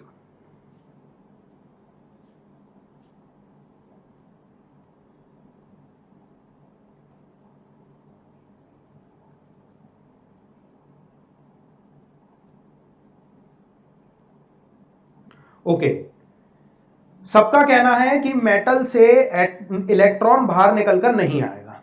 Very good, very good, बिल्कुल ठीक सुना बच्चों आप लोगों ने और बिल्कुल ठीक समझा, ठीक है। तो अब मैं आपको बच्चों बताऊं एक इंटरेस्टिंग बात कि आइंस्टीन ने कितना बढ़िया दिमाग लगाया। उसने ये दिमाग लगाया कि भाई अगर इंसिडेंट एनर्जी जो है, ये इंसिडेंट एनर्जी किसकी है, ऑफ 1 फोटोन की, एक फोटोन की इंसिडेंट एनर्जी है ये। तो अगर एक फोटोन की इंसिडेंट एनर्जी 4.5 इलेक्ट्रॉन वोल्ट है, तो मान लो अगर एटम से 2 फोटोन टकरा जाते तो 4.5 इलेक्ट्रॉन वोल्ट और 4.5 इलेक्ट्रॉन वोल्ट के अगर 2 टकरा जाते तो क्या होता, तो टोटल कितनी एनर्जी मिल जाती, तो एटम को टोटल एनर्जी कितनी मिलती बेटा, तो उसे टोटल एनर्जी मिलती 9 इलेक्ट्रॉन वोल्ट और 9 इलेक्ट्रॉन वोल्ट में तो इलेक्ट्रॉन बाहर निकल जाना चाहिए था। लेकिन आइंस्टीन ने ऑब्जर्व करा कि अगर मैं 4.5 इलेक्ट्रॉन वोल्ट की फ्रीक्वेंसी, मतलब 4.5 इलेक्ट्रॉन वोल्ट के फोटोन वाली रेडिएशंस डाल रहा हूं तो इलेक्ट्रॉन बाहर निकल नहीं रहा, ठीक है। तो इसका सीधा सा मतलब ये नहीं हो गया बच्चों, इसका सीधा सा मतलब ये नहीं हो गया कि एक एटम से एक बार में एक ही फोटोन टकरा रहा है। अरे अगर 4.5 इलेक्ट्रॉन वोल्ट के फोटोन ने 5 इलेक्ट्रॉन वोल्ट की रिक्वायर्ड एनर्जी वाले इलेक्ट्रॉन को बाहर निकाला ही नहीं, ठीक है, इसका मतलब ही ये है कि एक बार में एक ही फोटोन टकराता है। अगर दो फोटोन टकरा जाते ना, दो फोटोन टकरा जाते तो 2.5 इलेक्ट्रॉन वोल्ट के दो फोटोन ही काफी थे इलेक्ट्रॉन को बाहर निकालने में। Isn't it? एग्री करते हो इस बात से? क्योंकि आइंस्टीन ने ऐसे ही पता लगाया कि the collision between the atom and photon is taking place in 1:1 ratio.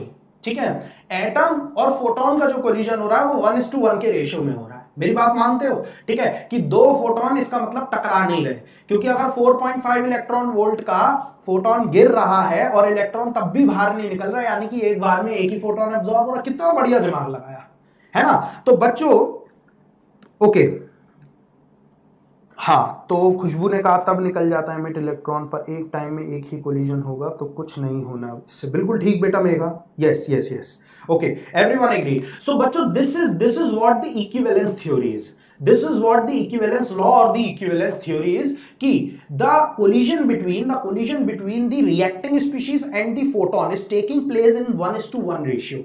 Okay, the collision between the species, reacting species and the photon is taking place in 1:1 ratio. Okay, one photon will absorb at a time according to Einstein law of photochemical equivalence. ठीक है, for any photochemical reaction to occur or a photophysical process to occur, the reacting species will absorb a photon at a time. ठीक है, one photon at a time. ठीक है, only one photon at a time. ठीक है, आइए बच्चों आगे बढ़ते हैं। ये तो फोटोकेमिकल लॉस के बारे में बात हो गई, ये तो हमारे कुछ फोटोकेमिकल लॉस के बारे में बात हो गई, और सभी लोगों ने ये बात लिख भी ली होगी। ठीक है, ओके, सभी लोग एग्री भी कर रहे हैं और सभी लोग इस बात को लिख भी ले रहे हैं। ठीक है, तो आइए स्टूडेंट्स, अब हम लोग यहां पर फोटोकेमिकल रिएक्शंस को दो भागों में बांटेंगे, या फोटोफिजिकल रिएक्शंस को दो भागों में बांटेंगे।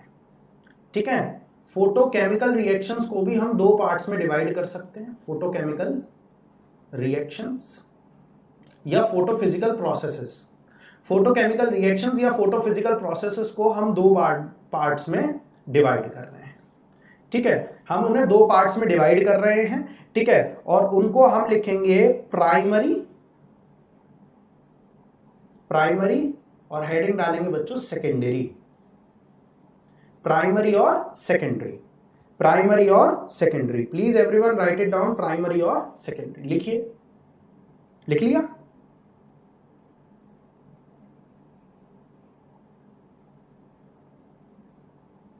चलिए, तो अब प्राइमरी वाले सेक्टर की बात करें पहले, मतलब प्राइमरी वाला जो हमारा है, इस प्राइमरी वाले में सबसे पहले बच्चों लिखोगे आप लोग, मेरे साथ साथ लिखेंगे सभी लोग। इस प्राइमरी वाले में बच्चों आप लोग लिखे the process in which the electromagnetic radiations, the EMR, the electromagnetic radiation is absorbed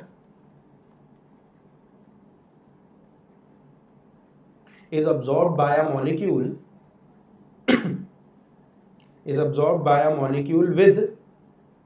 with the formation of a species,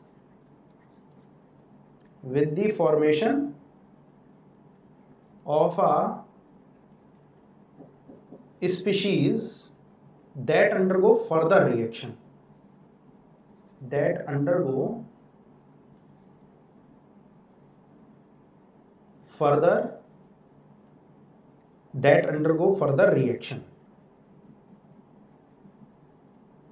is known as primary photochemical process। ठीक है, अब इसमें मैंने क्या कहा, everyone please try to understand, बच्चों बहुत ध्यान से सुनना। क्या हो रहा है यहां पर कि कोई भी हमारा ऐसा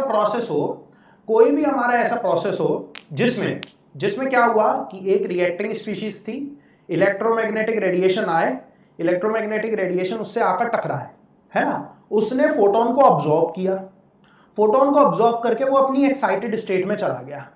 अब जब वो अपनी एक्साइटेड स्टेट में गया तो अब ये एक्साइटेड स्पीशीज जो है ये किसी दूसरी स्पीशीज के साथ रिएक्ट भी कर जाए। Try to understand what I am trying to say, कि अगर ये एक्साइटेड स्पीशीज किसी दूसरी स्पीशीज के साथ रिएक्ट कर जाए, या ये स्पीशीज खुद से फर्दर कोई और रिएक्शन कर ले। देखो पहला स्टेप तो हो गया रिएक्शन का, पहला स्टेप क्या था, अब्जॉर्प्शन ऑफ अ फोटोन और a quantum, absorption of electromagnetic radiation. तो जब एक बार इलेक्ट्रोमैग्नेटिक रेडिएशन हो गया तो रिएक्शन का पहला स्टेप तो हो गया, ठीक है। अब जो एक्साइटेड स्पीशीज बनी है वो एक्साइटेड स्पीशीज अगर आगे फर्दर किसी और रिएक्शन में इन्वॉल्व हो जाए, then it is known as primary process, then it is known as primary photochemical process, ठीक। फिर उसके बाद सेकेंडरी रिएक्शन में लिखेंगे बच्चों, सेकेंडरी रिएक्शन में लिखेंगे, जैसे मैं आपको, अच्छा आप लोगों के दिमाग में आ रहा होगा एग्जांपल, मैं एग्जांपल बता देता हूं बच्चों। Reaction in which reactions in which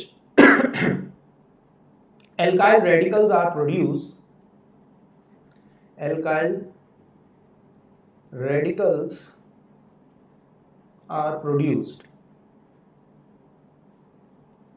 from organic molecules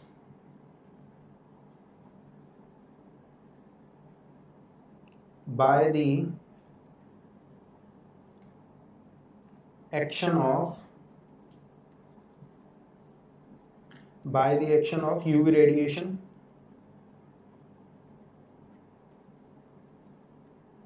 are examples of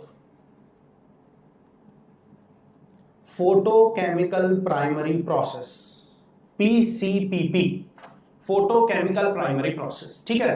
तो बच्चों मैंने एक ऐसा एग्जांपल लिया है जो आप लोगों के लिए याद रखना और आप लोगों के सबका पढ़ा हुआ भी होगा, ठीक है। आप सब लोगों ने कहीं ना कहीं ये तो पढ़ा ही होगा कि आप लोगों ने देखी होगी जो रेडिकल रिएक्शंस होती हैं उसमें हम लोग एक स्टेप तो करते इनिशिएशन का, दूसरा स्टेप करते प्रोपगेशन का और तीसरा स्टेप करते टर्मिनेशन का, ऐसा होता है ना, इनिशिएशन प्रोपगेशन टर्मिनेशन।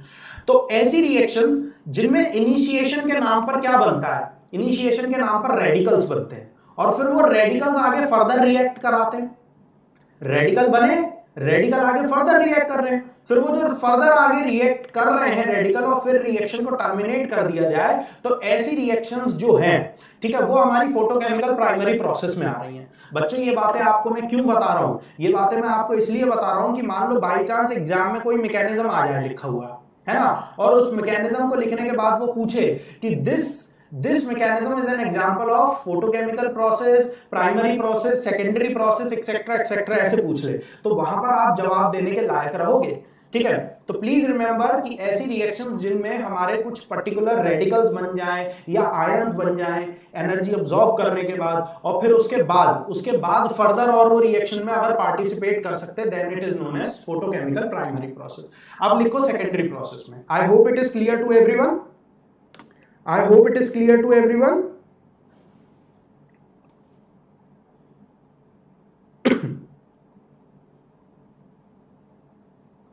ओके, लगभग सभी को क्लियर होगा।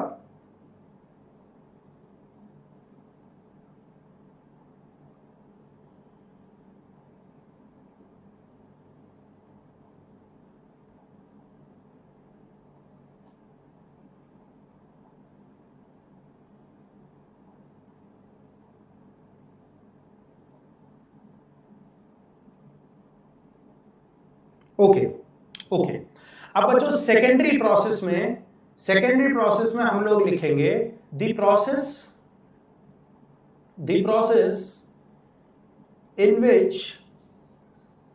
in which the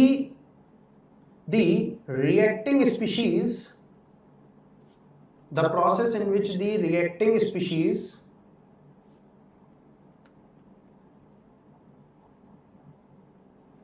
produced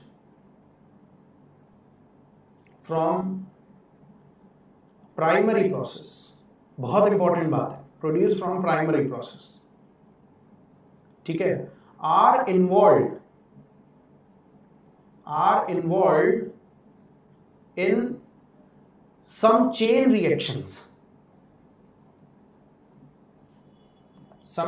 reactions, then these processes or reactions are known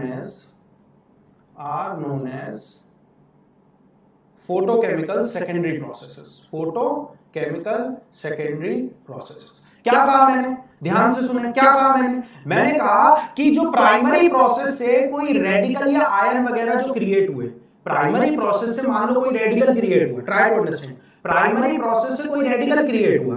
अब वो जो रेडिकल प्राइमरी प्रोसेस से क्रिएट हुआ है, अब मान लो वो रेडिकल किसी चेन रिएक्शन में इन्वॉल्व हो गया। अरे पॉलीमराइजेशन में यही तो होता है बेटा, रेडिकल क्रिएट हुआ और रेडिकल किसी चेन रिएक्शन में इन्वॉल्व हो गया। तो अगर वो रेडिकल किसी चेन रिएक्शन में इन्वॉल्व हो गया है, तो उन चेन रिएक्शन में इन्वॉल्व होने की वजह से, तो वो जो चेन रिएक्शन वाला स्टेप है, that step is known as secondary photochemical process. ठीक है, तो अब समझो, मान लीजिए एक रिएक्शन थी, उसमें एक रिएक्टिंग स्पीशीज थी, रिएक्टिंग स्पीशीज ने एनर्जी अब्सॉर्ब करी, है ना, और एक एक्साइटेड स्पीशीज बनाई। अब एक्साइटेड स्पीशीज आगे भी रिएक्ट कर सकती है, तो ये पहला वाला स्टेप हो गया प्राइमरी प्रोसेस। अब वो रिएक्टिंग स्पीशीज अगर आगे रिएक्ट कर रही है नॉर्मली, ठीक है, तो वो सेकेंडरी प्रोसेस नहीं कहलाएगा। और अगर वो आगे फर्दर रिएक्ट कर रही है और किसी चेन रिएक्शन में इन्वॉल्व हो जाती है, तो वो फिर क्या कहलाने लग जाएगा, फिर वो आपका सेकेंडरी प्रोसेस कहलाने लग जाएगा। यानी कि एक ही पर्टिकुलर रिएक्शन में प्राइमरी और सेकेंडरी दोनों स्टेप भी हो सकते हैं। ऐसा नहीं कि एक ही रिएक्शन में होते हैं हमेशा, ऐसी भी स्टेप्स हैं जिसमें सिर्फ एक और एक प्राइमरी फोटोकेमिकल प्रोसेस ही हो। ठीक है, तो there are many reactions in which primary and secondary steps both exist। ठीक है, तो बच्चों माइंड में ये बात क्लियर हुई। ठीक है, what are photochemical primary process and what are photochemical secondary process? Please reply in the comment section।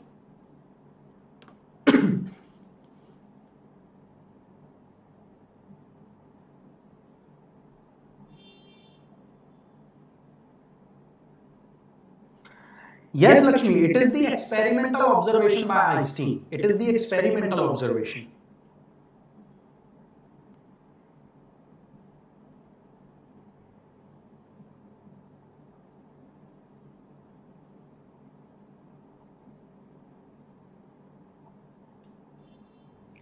Okay, Ritu, Deepa, Megha, Diksha, Ajay, Ambika, Lakshmi, Bharat, इन सबको तो क्लियर है, इन सबको तो क्लियर है कि what are photochemical primary processes and what are photochemical secondary processes. Okay, Anmol को भी क्लियर है, वेरी गुड। चलिए, मैक्सिमम सब बच्चों को क्लियर है, कोई डाउट नहीं है। बच्चों कोई डाउट हो तो मतलब फ्रैंकली पूछ लेना, कोई ऐसी दिक्कत वाली बात थोड़ी है। अब क्या शर्माना, ठीक है, तो अपना आराम से पढ़िए, कोई भी समस्या है पूछ सकते हैं। You are feel free to ask any question. ठीक है, क्योंकि ये एक ऐसा टॉपिक है जो काफी टेढ़ा टॉपिक है केमिस्ट्री का, है ना। यहाँ पर बहुत मतलब जिसे कहना चाहिए ना, एक पुरानी कहावत है कि दूध का जला छाछ भी फूक फूक के पीता है ना। तो यहाँ पर पता है छाछ फूक फूक के पीने वाली बात है केमिस्ट्री में। ठीक, क्योंकि यहाँ पर जो साइंटिस्ट है ना, उनके ऊपर ये कहावत अप्लाई होती है कि दूध का जला छाछ भी फूक फूक के पीता है। तो क्योंकि ये ऐसी रिएक्शंस हैं जहां पर बहुत ठोकरें खाई है, बहुत गलतियां करी हैं साइंटिस्ट ने, तब कहीं जाकर इन चीजों को सीखे, है ना। क्योंकि देखो जनरली ऐसा होता है कि दुनिया का हर इंसान किसी भी चीज को सीखता है ना, तो वो उसे सिंप्लीफाइड फॉर्म में कन्वर्ट करने की कोशिश करता है। और जब केमिस्ट्री में कोई सिंप्लीफाइड चीज फॉर्म में कन्वर्ट करके ना एक लॉ निकाल देता है, तो वो उसकी जिंदगी की सबसे बड़ी गलती होती है, बड़ी थू-थू होती है उसकी। क्यों? क्योंकि केमिस्ट्री पता है, केमिस्ट्री बिल्कुल इमरती की तरह सीधी है। ठीक है, जलेबी भी थोड़ी सी लोअर ही लेवल है, केमिस्ट्री तो हमारी इमरती की तरह सीधी है बिल्कुल। ठीक है, तो उसके अंदर इस तरीके के सीधे सीधे लॉज या एप्लीकेशन नहीं लगते भैया, उसके अंदर बहुत एक्सपेरिमेंटल एविडेंस और चीजों की जरूरत पड़ती है। इसीलिए ऐसा टॉपिक है जहां पर बड़ी बड़ी बेहतरीन चीजें निकल कर आई और बहुत सालों में लोग इन सब चीजों को सीख पाए। ठीक है, तो ये सारी चीजें जो हम पढ़ रहे हैं ना बच्चों, ये मतलब 70-80 साल से ज्यादा पुरानी चीजें नहीं है। ठीक है, इतने साल पहले ही इनकी ऑब्जर्वेशन होनी शुरू हुई। ऑल्दो ये होता तो बहुत पहले से था, बट लेकिन लोगों ने उसको ऑब्जर्व नहीं करा था। ठीक है, मतलब ऐसे इस तरीके से करके फोटोकेमिकल नाम नहीं दिया था लोगों ने। अब जैसे भाई सिंपल सी बात है, आप लोगों को बच्चों मालूम है, जैसे फोटोसिंथेसिस होता है, या फिर जब हम लोग धूप में खड़े होते हैं तो हमारी बॉडी में विटामिन डी प्रोड्यूस होता है। ठीक है, ये सब फोटोकेमिकल रिएक्शन है। ठीक है, फोटोसिंथेसिस भी लाइट से ही होता है। उसमें भी रिएक्शन वैसे ही होती है। हमारी बॉडी में विटामिन डी बनता है जब हम धूप धूप हमारे शरीर पे पड़ती है ना, तो वो भी it is also a photochemical reaction. ठीक है, तो वो हमारी बॉडी के अंदर फोटोकेमिकल रिएक्शन कराकर विटामिन डी बनाती है। सन रेज में अलग से विटामिन डी नहीं होता। ठीक है, तो ये सब हमारे नेचर में ऑब्जर्व तो बहुत पुराने टाइम से हो रहा है, बट लेकिन इसको बहुत तरीके से ऐसे प्राइमरी सेकेंडरी इन कैटेगरी में बनाने में साइंटिस्टों की हालत खराब हुई है। ठीक है, बट हमें तो पका पकाया मिल रहा है। ठीक है, तो हमें बस वही लर्न करना है और इसी तरीके से आगे बढ़ना है। तो चलिए स्टूडेंट्स आगे बढ़ते हैं फर्दर फर्दर और आगे बढ़ेंगे और फर्दर आगे बढ़ेंगे और हम कुछ देखेंगे। अब फोटो फिजिकल प्रोसेसेस को सीखते हैं। आइए नेक्स्ट हेडिंग डालेंगे photo physical processes. Photo physical processes.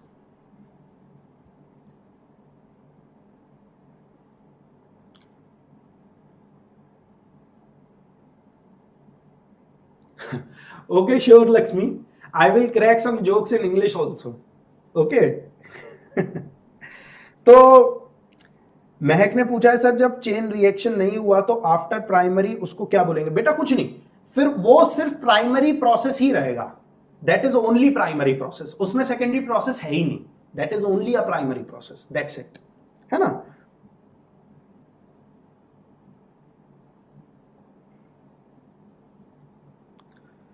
खुशबू ने पूछा है कि sir my question is that all reactions have primary reactions.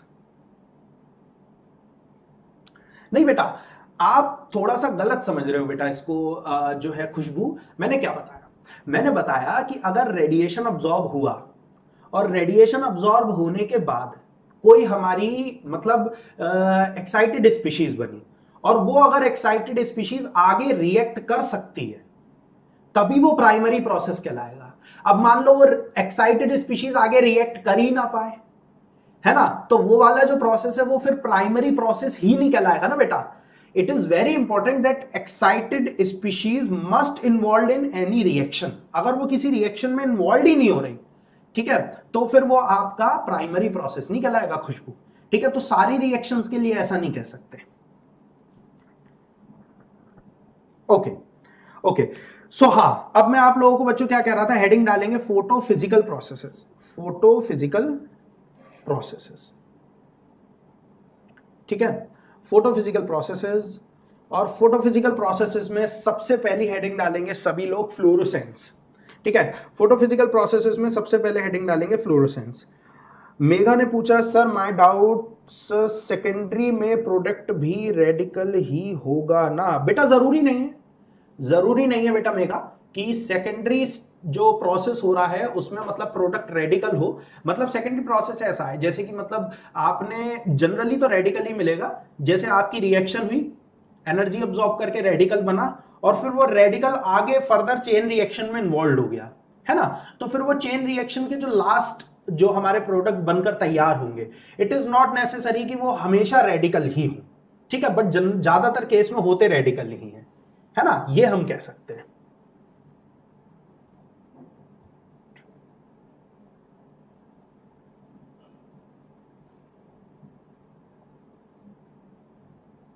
हाँ बेटा, मेरा बात बिल्कुल ठीक है कि चेन रिएक्शन के लिए तो रेडिकल की जरूरत पड़ती है, बिल्कुल ठीक बात है।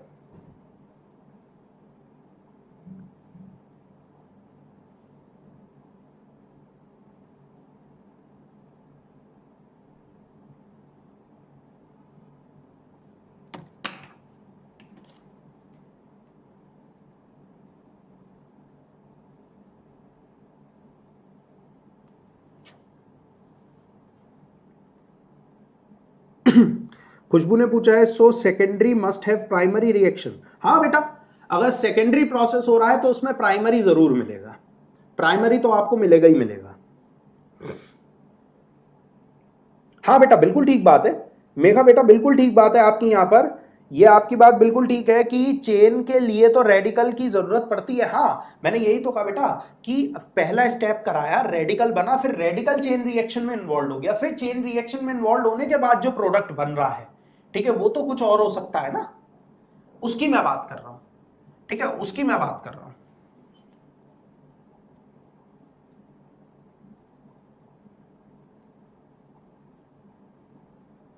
ओके, तो आई होप आप लोगों के बच्चों डाउट क्लियर हुए होंगे यहां तक के।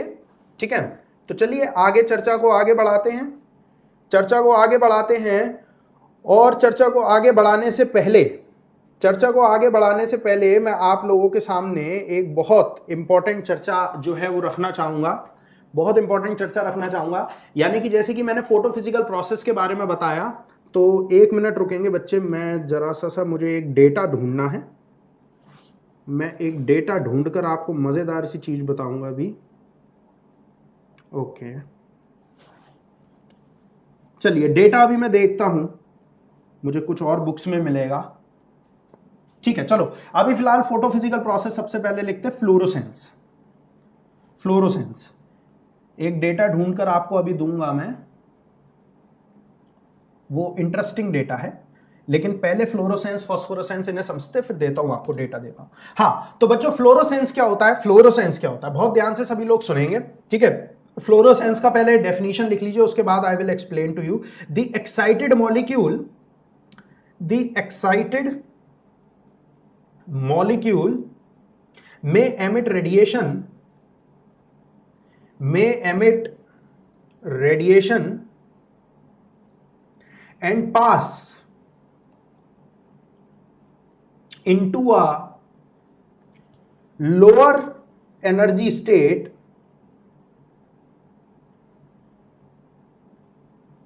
which may be the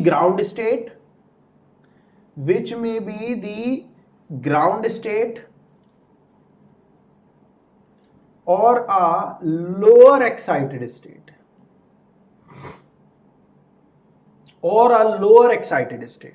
ठीक है, और a lower excited state, उसे हम लोग बोलते हैं फ्लोरोसेंस।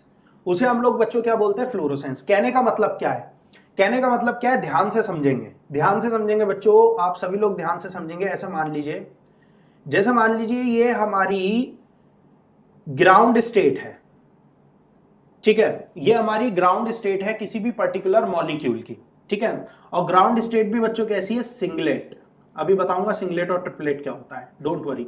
और वैसे मैक्सिमम बच्चों को पता होगा, this is the ground singlet state and let's से this is S1, this is S0. S stands for singlet, 0 stands for ground state, 1 stands for first excited state, ठीक है, 1 stands for first excited state, ठीक है।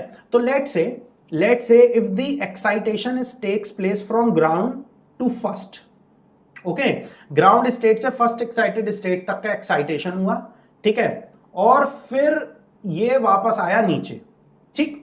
तो अब जो यहां से नीचे आते टाइम बच्चों जो रेडिएशन रिलीज होगा, okay, please try to understand what is going on, ठीक है। This is the ground state, ground singlet state. In this state the molecule absorbs the photon और द रेडिएशन। उसने फोटोन अब्सॉर्ब करे, radiation absorb करे, और वो इतने ही radiation absorb कर पाया कि अपनी फर्स्ट एक्साइटेड सिंगलेट स्टेट तक पहुंचा। अब वो फर्स्ट एक्साइटेड सिंगलेट स्टेट से अगर वापस ग्राउंड स्टेट में आ जाएगा, ठीक है, वापस ग्राउंड स्टेट में आ जाएगा, तो उसको हम लोग क्या बोलेंगे, फ्लोरोसेंस। क्या बोलेंगे, फ्लोरोसेंस, है ना। अभी आप लोगों को ये बहुत सिंपल चीज लग रही होगी, बट इसके पीछे की कहानी और बताऊंगा अभी, ठीक है। इसी तरीके से please try to understand, let's say these are some higher excited states, ठीक है, this is second excited singlet state, this is the third excited singlet state, and let's say the excitation is taking place from ground, let's say the excitation is taking place from ground, ठीक है, to third excited state. अब third excited state से अगर वो यहां तक आया, है ना, ध्यान दो बच्चों, please everyone focus on this thing, ठीक है। The excitation is taking place from ground to third, ठीक है, and the de excitation is taking place from third to first, then this process is also known as, यहां भी radiation release होगा, तो this process and this process both are known as fluorescence. Both these process are known as fluorescence. कुछ किताबें गलत बताती हैं, कुछ किताबें ये कहती हैं एक्साइटेड स्टेट से अगर ग्राउंड स्टेट या फर्स्ट एक्साइटेड स्टेट तक आएगा तभी फ्लोरोसेंस माना जाएगा, लेकिन नहीं, हायर स्टेट से लोअर स्टेट में आना, बस दोनों स्टेट कैसी होनी चाहिए, सिंगलेट, ठीक है, excitation from singlet state and de excitation to a singlet state, ठीक है। दिस कंप्लीट प्रोसेस, ठीक है, leads to the observation of fluorescence. ठीक है, तो बच्चों ये जो एक्साइटेशन हुआ ऐसे मैं नंबर 1 बोल देता हूं। तो नंबर 1 प्रोसेस जो था वो था अब्जॉर्प्शन। नंबर 1 जो था वो था अब्जॉर्प्शन। ठीक है, और लेट से दिस प्रोसेस इज नंबर 2, तो नंबर 2 प्रोसेस क्या कहलाएगा? फ्लोरोसेंस। नंबर 2 प्रोसेस क्या कहलाएगा? फ्लोरोसेंस। इसी तरीके से आप अगर चाहो तो मैं आपको और डायग्राम बनाकर भी दिखा सकता हूं, जिसमें हम लोग ये बात प्रूव कर सकते हैं कि there are many energy states, let say S0, S1, S2, S3, S4, S5। ठीक है, S5। ठीक है, अब एक्साइटेशन हुआ लेट से ग्राउंड टू 5 और 5 से 2D एक्साइटेशन हुआ। ठीक है, तो this is also known as fluorescence. But what you have to remember is the basic thing that the excitation should take place from a singlet state and the de-excitation is take place to the singlet state. बस singlet state से ही excite करना है और D excite करके वापस भी singlet state पे ही लाना है, ये कंडीशन है, तभी वो क्या कहलाएगा? आपका फ्लोरोसेंस कहलाएगा। अब बच्चों सिंगलेट स्टेट क्या होती है? ठीक है, तो सिंगलेट और triplet state of an electron is defined with the help off spin multiplicity. Spin multiplicity क्या होती है students? 2s+1। Spin multiplicity is 2s+1 और s is equal to total spin. S हमारा क्या होता है? टोटल स्पिन होती है। If S is the total spin, ठीक है, तो अगर S हमारी टोटल स्पिन है, यानी कि हम ग्राउंड स्टेट से अगर वापस एक्साइटेड स्टेट तक आए, ठीक है, तो अगर S टोटल स्पिन 0 के बराबर है तो स्पिन मल्टीप्लिसिटी कितनी आएगी? Spin multiplicity will be equal to 1। Why? Because 2s+1 है ना spin multiplicity. This is spin multiplicity. 2s+1 is spin multiplicity. Spin multiplicity S 0 होने पर 1 आएगी। 1 stands for singlet. 1 stands for singlet. ठीक है, and if S is equals to 1, then 2s+1, S को 1 put करो यहां पर, then it is equals to 3, which stands for triplet. अब बच्चों बहुत ध्यान से सुनो, कुछ नहीं था, ये बच्चों वाली बातें थी कि अगर S आपकी जो टोटल स्पिन है, ठीक है, इलेक्ट्रॉन नीचे से ऊपर गया, ऊपर से नीचे आया, अगर आपकी टोटल स्पिन 0 आई तो सिंगलेट स्टेट आपकी सिंगलेट है। ठीक है, और अगर आपकी स्पिन स्टेट चेंज हो गई, ठीक है, तो फिर वो जो आपकी स्पिन है, ठीक है, वो एड अप हो जाएगी। वो बच्चों क्या हो जाएगी? फिर एड अप हो जाएगी। तो उस केस में आपका क्या होगा? उस केस में आपको ये विशेष तौर पर ध्यान रखना है कि फिर वो आपकी ट्रिपलेट स्टेट हो जाएगी, है ना। तो सिंगलेट और ट्रिपलेट स्टेट का फर्क समझे क्या? कई बारी समझ में नहीं आता, प्लीज मेरे को फ्रैंकली बताना। आप लोगों के चेहरे मुझे नहीं दिख रहे, वरना तो मैं चेहरे देख के पता लगा लेता हूं किसको क्या समझ में आया क्या नहीं।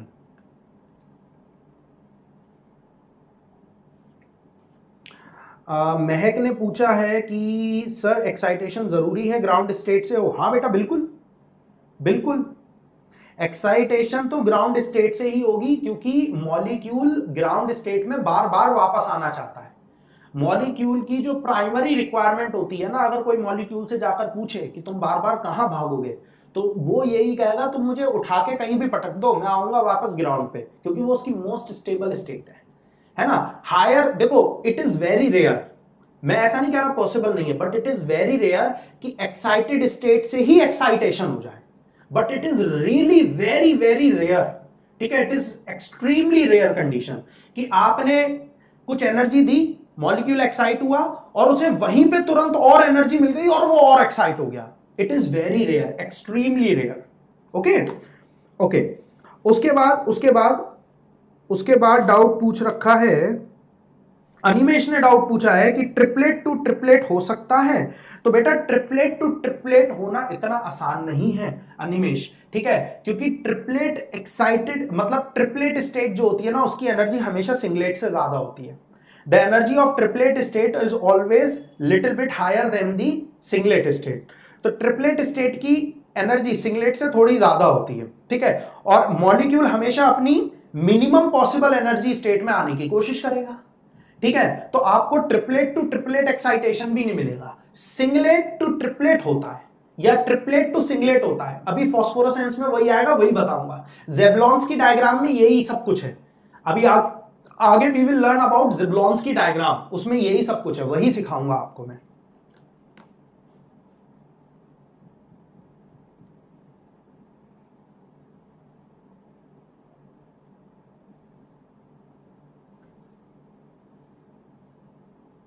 हाँ बेटा महक, मतलब ये समझ लो, मैं आपको मतलब बेटा महक, मैं ये कहना चाहूंगा कि 99.9999% केसेस में एस जीरो से यानी कि सिंगलेट ग्राउंड स्टेट से ही एक्साइटेशन होगा।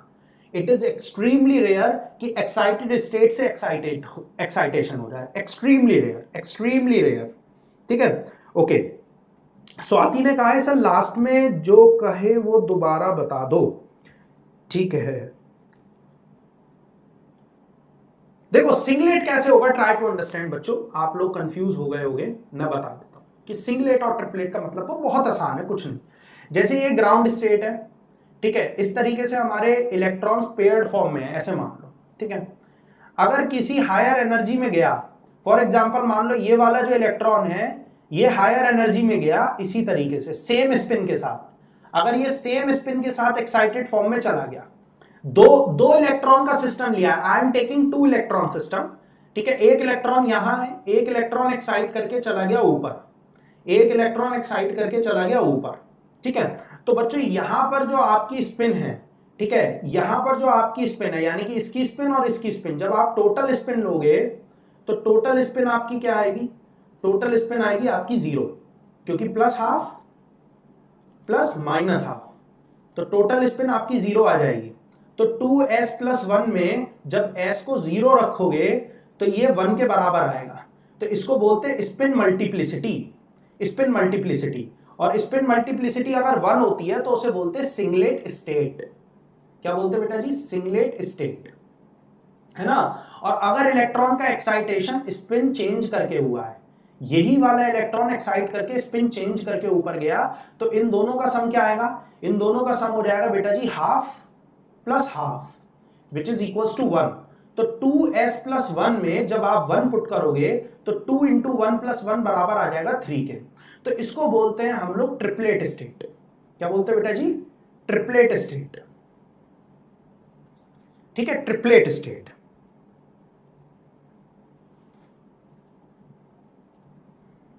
हाँ तो स्वाति अब क्लियर हुआ सिंगलेट और ट्रिपलेट का कॉन्सेप्ट।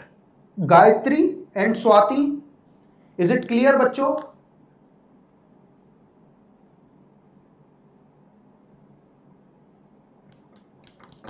अगर कोई डाउट हो तो मतलब बिल्कुल भी 1% भी शर्माना मत, डोंट वरी। मैं जानता हूं ये बिल्कुल डिफरेंट चीज है, केमिस्ट्री से हटकर है कुछ जो हम अभी सीख रहे हैं, पहली बार में समझ में नहीं आया तो उसमें कोई बुराई नहीं है, बिल्कुल मत समझना ऐसा।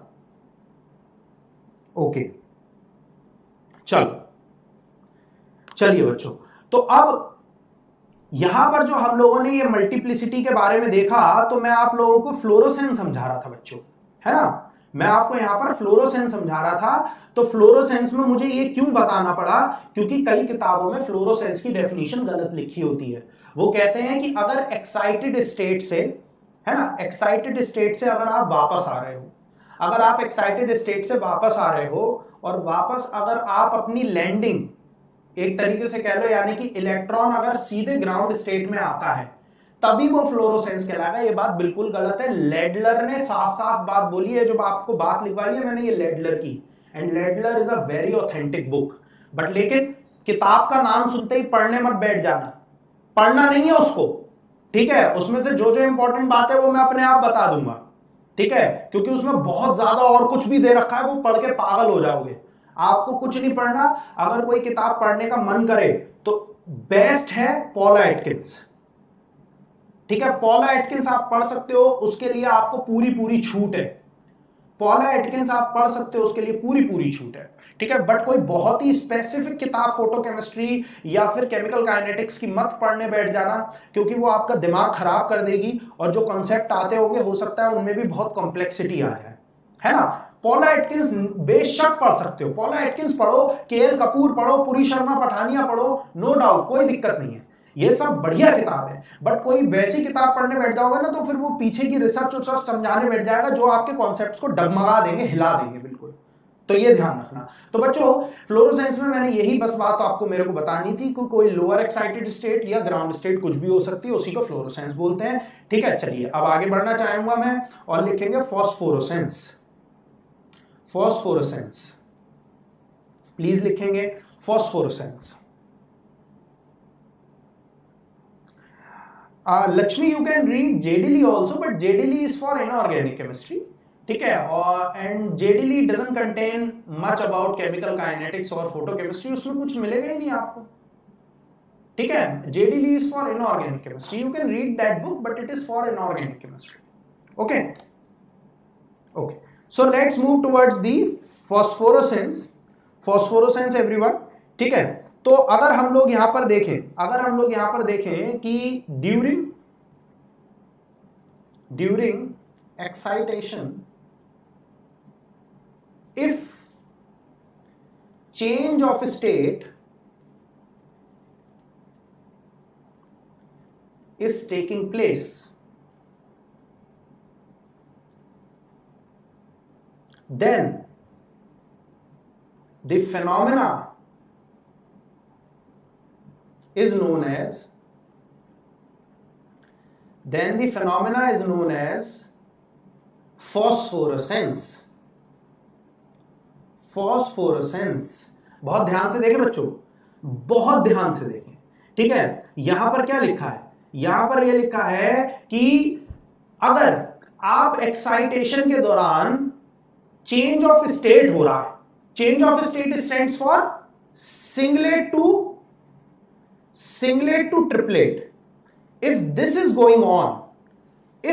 going on, then the process is known as phosphorescence. If excitation is taking place from singlet to singlet only, then it is known as fluorescence. और अगर सिंगलेट टू ट्रिपलेट जा रहा है या ट्रिपलेट टू सिंगलेट आ रहा है excitation के दौरान अगर ट्रिपलेट टू सिंगलेट आ गया, ठीक है, मतलब डी एक्साइटेशन के दौरान ट्रिपलेट टू सिंगलेट आ गया, तो उसे फॉस्फोरेसेंस बोलते हैं। अब फॉस्फोरेसेंस होता कैसे वो समझो, है ना, हालांकि डिटेल में आपको ज़ेबलॉन्स की डायग्राम में ही समझाऊंगा, बट होता क्या है please try to understand. Phosphorescence में बच्चों क्या होता है, let's say this is the ground state, these are the excited singlet states, let's say this is S1 S2 S3, ठीक है। तो अब क्या होगा, यहां पर कुछ हमारी ट्रिपलेट स्टेट्स भी होंगी, ठीक है, यहां पर कुछ ट्रिपलेट स्टेट्स भी होंगी, T0 T1 T2 T3 इस तरीके से, है ना, हमारी कुछ इस तरीके से ट्रिपलेट स्टेट्स भी होंगी। तो अब बच्चों क्या होता है, जैसे कि मान लो हमारा कोई एक्साइटेशन हुआ इस तरीके से, let's say the excitation takes place, excitation हुआ, फिर एक्साइटेशन के बाद बच्चों पता है क्या होता है, एक्साइटेशन के बाद होती है इंटर सिस्टम क्रॉसिंग, ठीक है, यानी कि सिंगलेट से स्पिन बदलकर ट्रिपलेट में आ गई और फिर ट्रिपलेट से वापस नीचे सिंगलेट ग्राउंड में चला गया, ठीक है। तो ये जो इतना फिनोमेना हुआ है ना, दिस इज नोन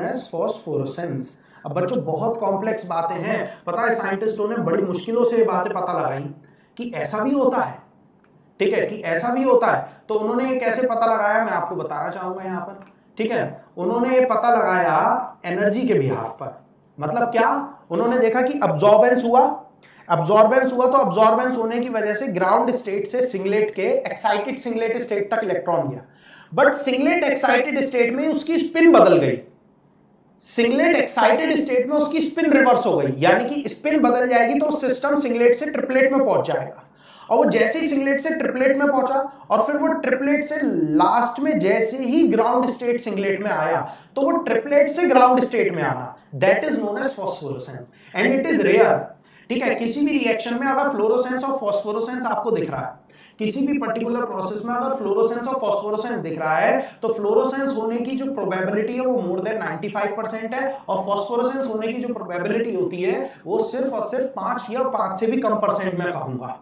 ठीक है। तो this is the difference between fluorescence and phosphorescence. Are you getting my point और नॉट?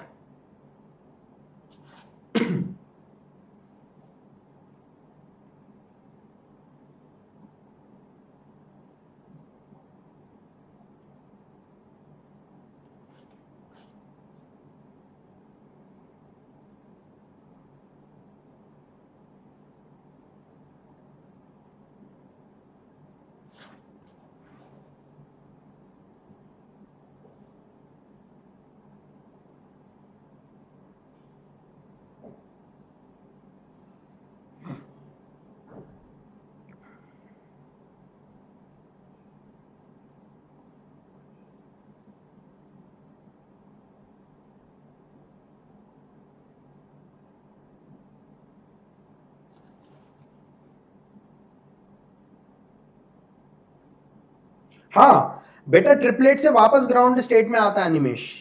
ओके, मिताली ने पूछा है कि सर ट्रिपलेट की एनर्जी जनरली ज्यादा क्यों होती है सिंगलेट से? हाँ बेटा, उसकी एनर्जी ज्यादा होने के पीछे कारण है कि जब इलेक्ट्रॉन की स्पिन रिवर्स होती है ना, वो कुछ पर्टिकुलर एनर्जी अब्सॉर्ब करने की वजह से होती है। वो जो इलेक्ट्रॉन की जो स्पिनिंग हो रही है ना, मतलब इसलिए इलेक्ट्रॉन की जो स्पिन चेंज हो रही है, ट्राई टू अंडरस्टैंड। इलेक्ट्रॉन इस तरीके से उसकी ये स्पिन थी फॉर एग्जांपल, है ना, और जब वो अपनी स्पिन को चेंज कर लेगा तभी तो वो स्पिन को चेंज करके अपनी इस स्टेट में जाएगा, पर्टिकुलर स्टेट में, है ना। तो देखो, जैसे हम लोग जब डायग्राम बनाते हैं, एनर्जी डायग्राम, जिसे हम लोग बोलते हैं जेबलोन्स्की डायग्राम, तो जेबलोन्स्की डायग्राम में हम ऐसे ही बनाते हैं जैसे कि ये सिंगलेट स्टेट है, ठीक है, तो यहां कहीं ट्रिपलेट स्टेट होगी, है ना, फिर यहां कहीं सिंगलेट स्टेट होगी, एक्साइटेड एंड सो ऑन। तो जैसे मान लो यहां पर पहुंचा इलेक्ट्रॉन, तो फिर वो यहां से यहां पर पहुंचता है, तो यहां से यहां पर पहुंचने पर अगर उसकी ये स्टेट थी, तो जब वो यहां पर पहुंचेगा तो इस स्टेट में आ जाएगा। तो यानी कि इस स्टेट से इस स्टेट में जाने पर, ठीक है, उसकी स्पिन चेंज हुई है, उसकी स्पिन चेंज हुई है, और उसी स्पिन चेंज के होने की वजह से उसकी कुछ पर्टिकुलर एनर्जी ज्यादा है, ठीक है। तो जितनी एनर्जी उसकी यहां ग्राउंड स्टेट में थी उससे स्लाइटली ज्यादा मिलती है ट्रिपलेट स्टेट में, क्योंकि स्पिन चेंज करने में एनर्जी लगती है, सिस्टम में स्पिन चेंज करने में एनर्जी लगती है, ठीक है, इस वजह से उसकी ट्रिपलेट की एनर्जी थोड़ी ज्यादा है। और फिर वो जब ट्रिपलेट से वापस अपने सिंगलेट ग्राउंड में आएगा तब वो फॉस्फोरोसेंस कहलाएगा, तब वो फॉस्फोरोसेंस कहलाएगा। ये बेटा मतलब है मिताली।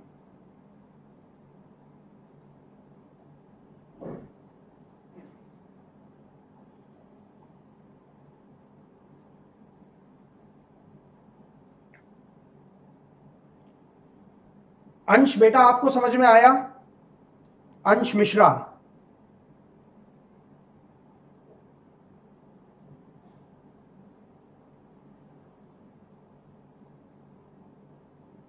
बेटा अनिमेश, मैंने वैसे ट्रिपलेट की ग्राउंड स्टेट बनाई है, वरना रियलिटी ये है कि मतलब हम ट्रिपलेट स्टेट्स की बात करते हैं, ठीक है। तो जो ट्रिपलेट की ग्राउंड स्टेट में, मतलब कहने का मतलब यह है कि ट्रिपलेट की ग्राउंड स्टेट में नहीं आता, फॉस्फोरेसेंस करने के लिए ट्रिपलेट से सिंगलेट की ग्राउंड स्टेट में आता है।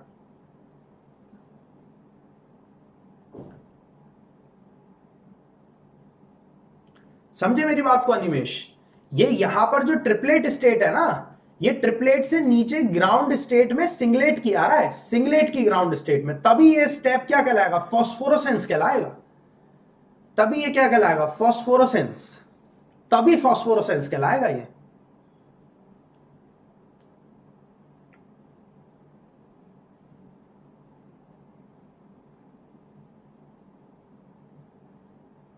हाँ बेटा, आपका सवाल बिल्कुल ठीक है महक। जैसे आपने कहा S4 से S2 में आया तो वो फ्लोरोसेंस कहलाया, इसी तरीके से क्या ट्रिपलेट में भी हो सकता है? ऐसा प्रोसेस ट्रिपलेट में बिल्कुल पॉसिबल है, but it is very rare, extremely rare है वो, ठीक है। मैंने क्या बताया? मैंने अभी अभी आपको बोला ना बेटा, अगर कहीं पर हो तो 95% से ज्यादा चांस होंगे कि फ्लोरोसेंस होगा, और 5% से भी कम चांसेस होंगे कि आपका फॉस्फोरेसेंस होगा। तो अब क्या होगा? अब देखो, जैसे आप कह रहे हो कि ये एक्साइटेड स्टेट में गया, फिर ये किसी पर्टिकुलर ट्रिपलेट में गया, फिर ट्रिपलेट से ट्रिपलेट में आया, ट्रिपलेट टू ट्रिपलेट आया, ठीक है, ऐसे भी संभव है, लेकिन मुश्किल से 1-2% कंडीशंस में, 1-2% कंडीशंस में, तो उसको हम इग्नोर करते हैं। होता है ऐसा, साइंटिस्ट कहते हैं, उन्होंने रिपोर्ट करा है कि ऐसा हो सकता है, ठीक है, but we can ignore it, ठीक है। हम उन्हीं को देखेंगे जो कि कंसिडर करने लायक है। मतलब आप सोचो ना, फॉस्फोरसेंस ही इतना कम हो रहा है, और उसमें भी triplet to triplet de excitation होना तो और भी बहुत रेयर होगा। That's why we use to neglect it, but साइंटिस्टों ने रिपोर्ट कराया कि ऐसा संभव है, ऐसा संभव है।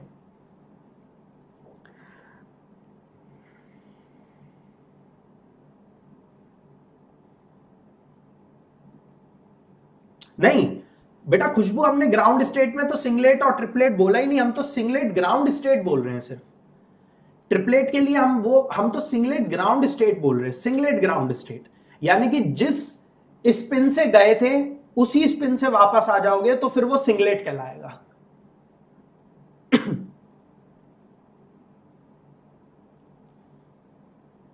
बेटा अंश, अगर ट्रिपलेट टू ट्रिपलेट होगा तो भी वो फ्लोरोसेंस कहलाएगा, क्योंकि बिना स्पिन चेंज हुए डी एक्साइटेशन। और देखो, अच्छा चलो सिंपल शब्दों में समझ लो, तुम्हारे सारे डाउट खत्म। बिना स्पिन चेंज हुए अगर डी एक्साइटेशन हुआ तो फ्लोरोसेंस, और स्पिन चेंज होकर डी एक्साइटेशन हुआ तो फॉस्फोरोसेंस। खत्म कहानी, इजंट इट? यही तो बात है, बस यही मजेदार बात सीखनी थी। स्पिन चेंज हुए बिना डी एक्साइटेशन हुआ, यानी सिंगलेट टू सिंगलेट हो गया तो फ्लोरोसेंस, और स्पिन चेंज होकर हुआ तो फॉस्फोरोसेंस, यानी कि ट्रिपलेट टू सिंगलेट हो गया तो फॉस्फोरोसेंस। खत्म कहानी।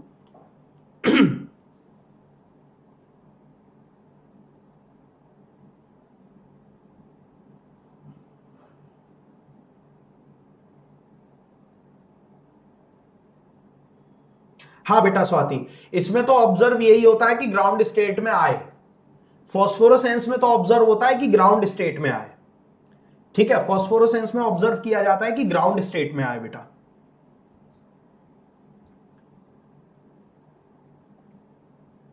तो बच्चों आज के इस सेशन में ठीक है, हम लोगों ने फ्लोरोसेंस और फॉस्फोरोसेंस तक की कहानी सीखी है।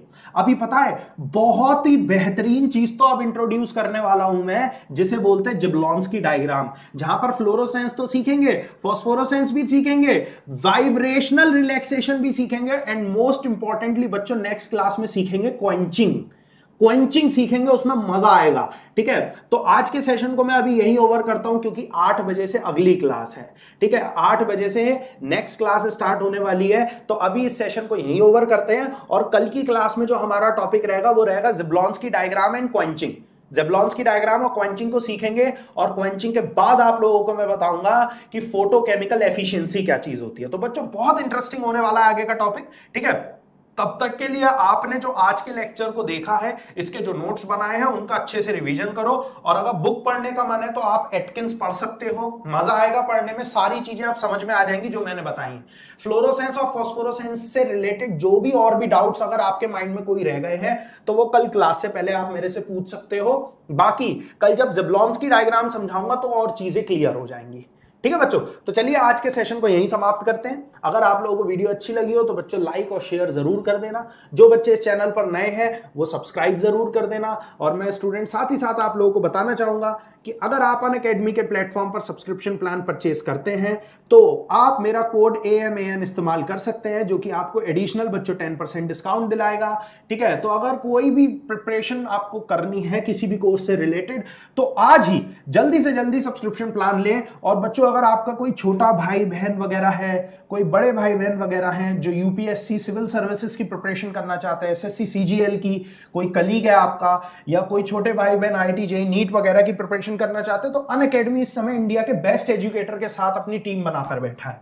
ठीक है, तो स्टूडेंट्स आप बिना किसी डाउट के इतने अफोर्डेबल प्राइसेस में उनके कोर्सेज को खरीद सकते हो। बच्चों मतलब जैसे मैं एग्जांपल के तौर पर बताना चाहूंगा कि IIT JEE इन जस्ट 36,000 मिलता है 2 ईयर का कोर्स, 2 ईयर का course. Now you can imagine बच्चों 2-2 साल के कोर्सेज जो कोटा या दूसरी जगहों के होते हैं वो लगभग बच्चों 2.5 to 3 लाख के बैठते हैं।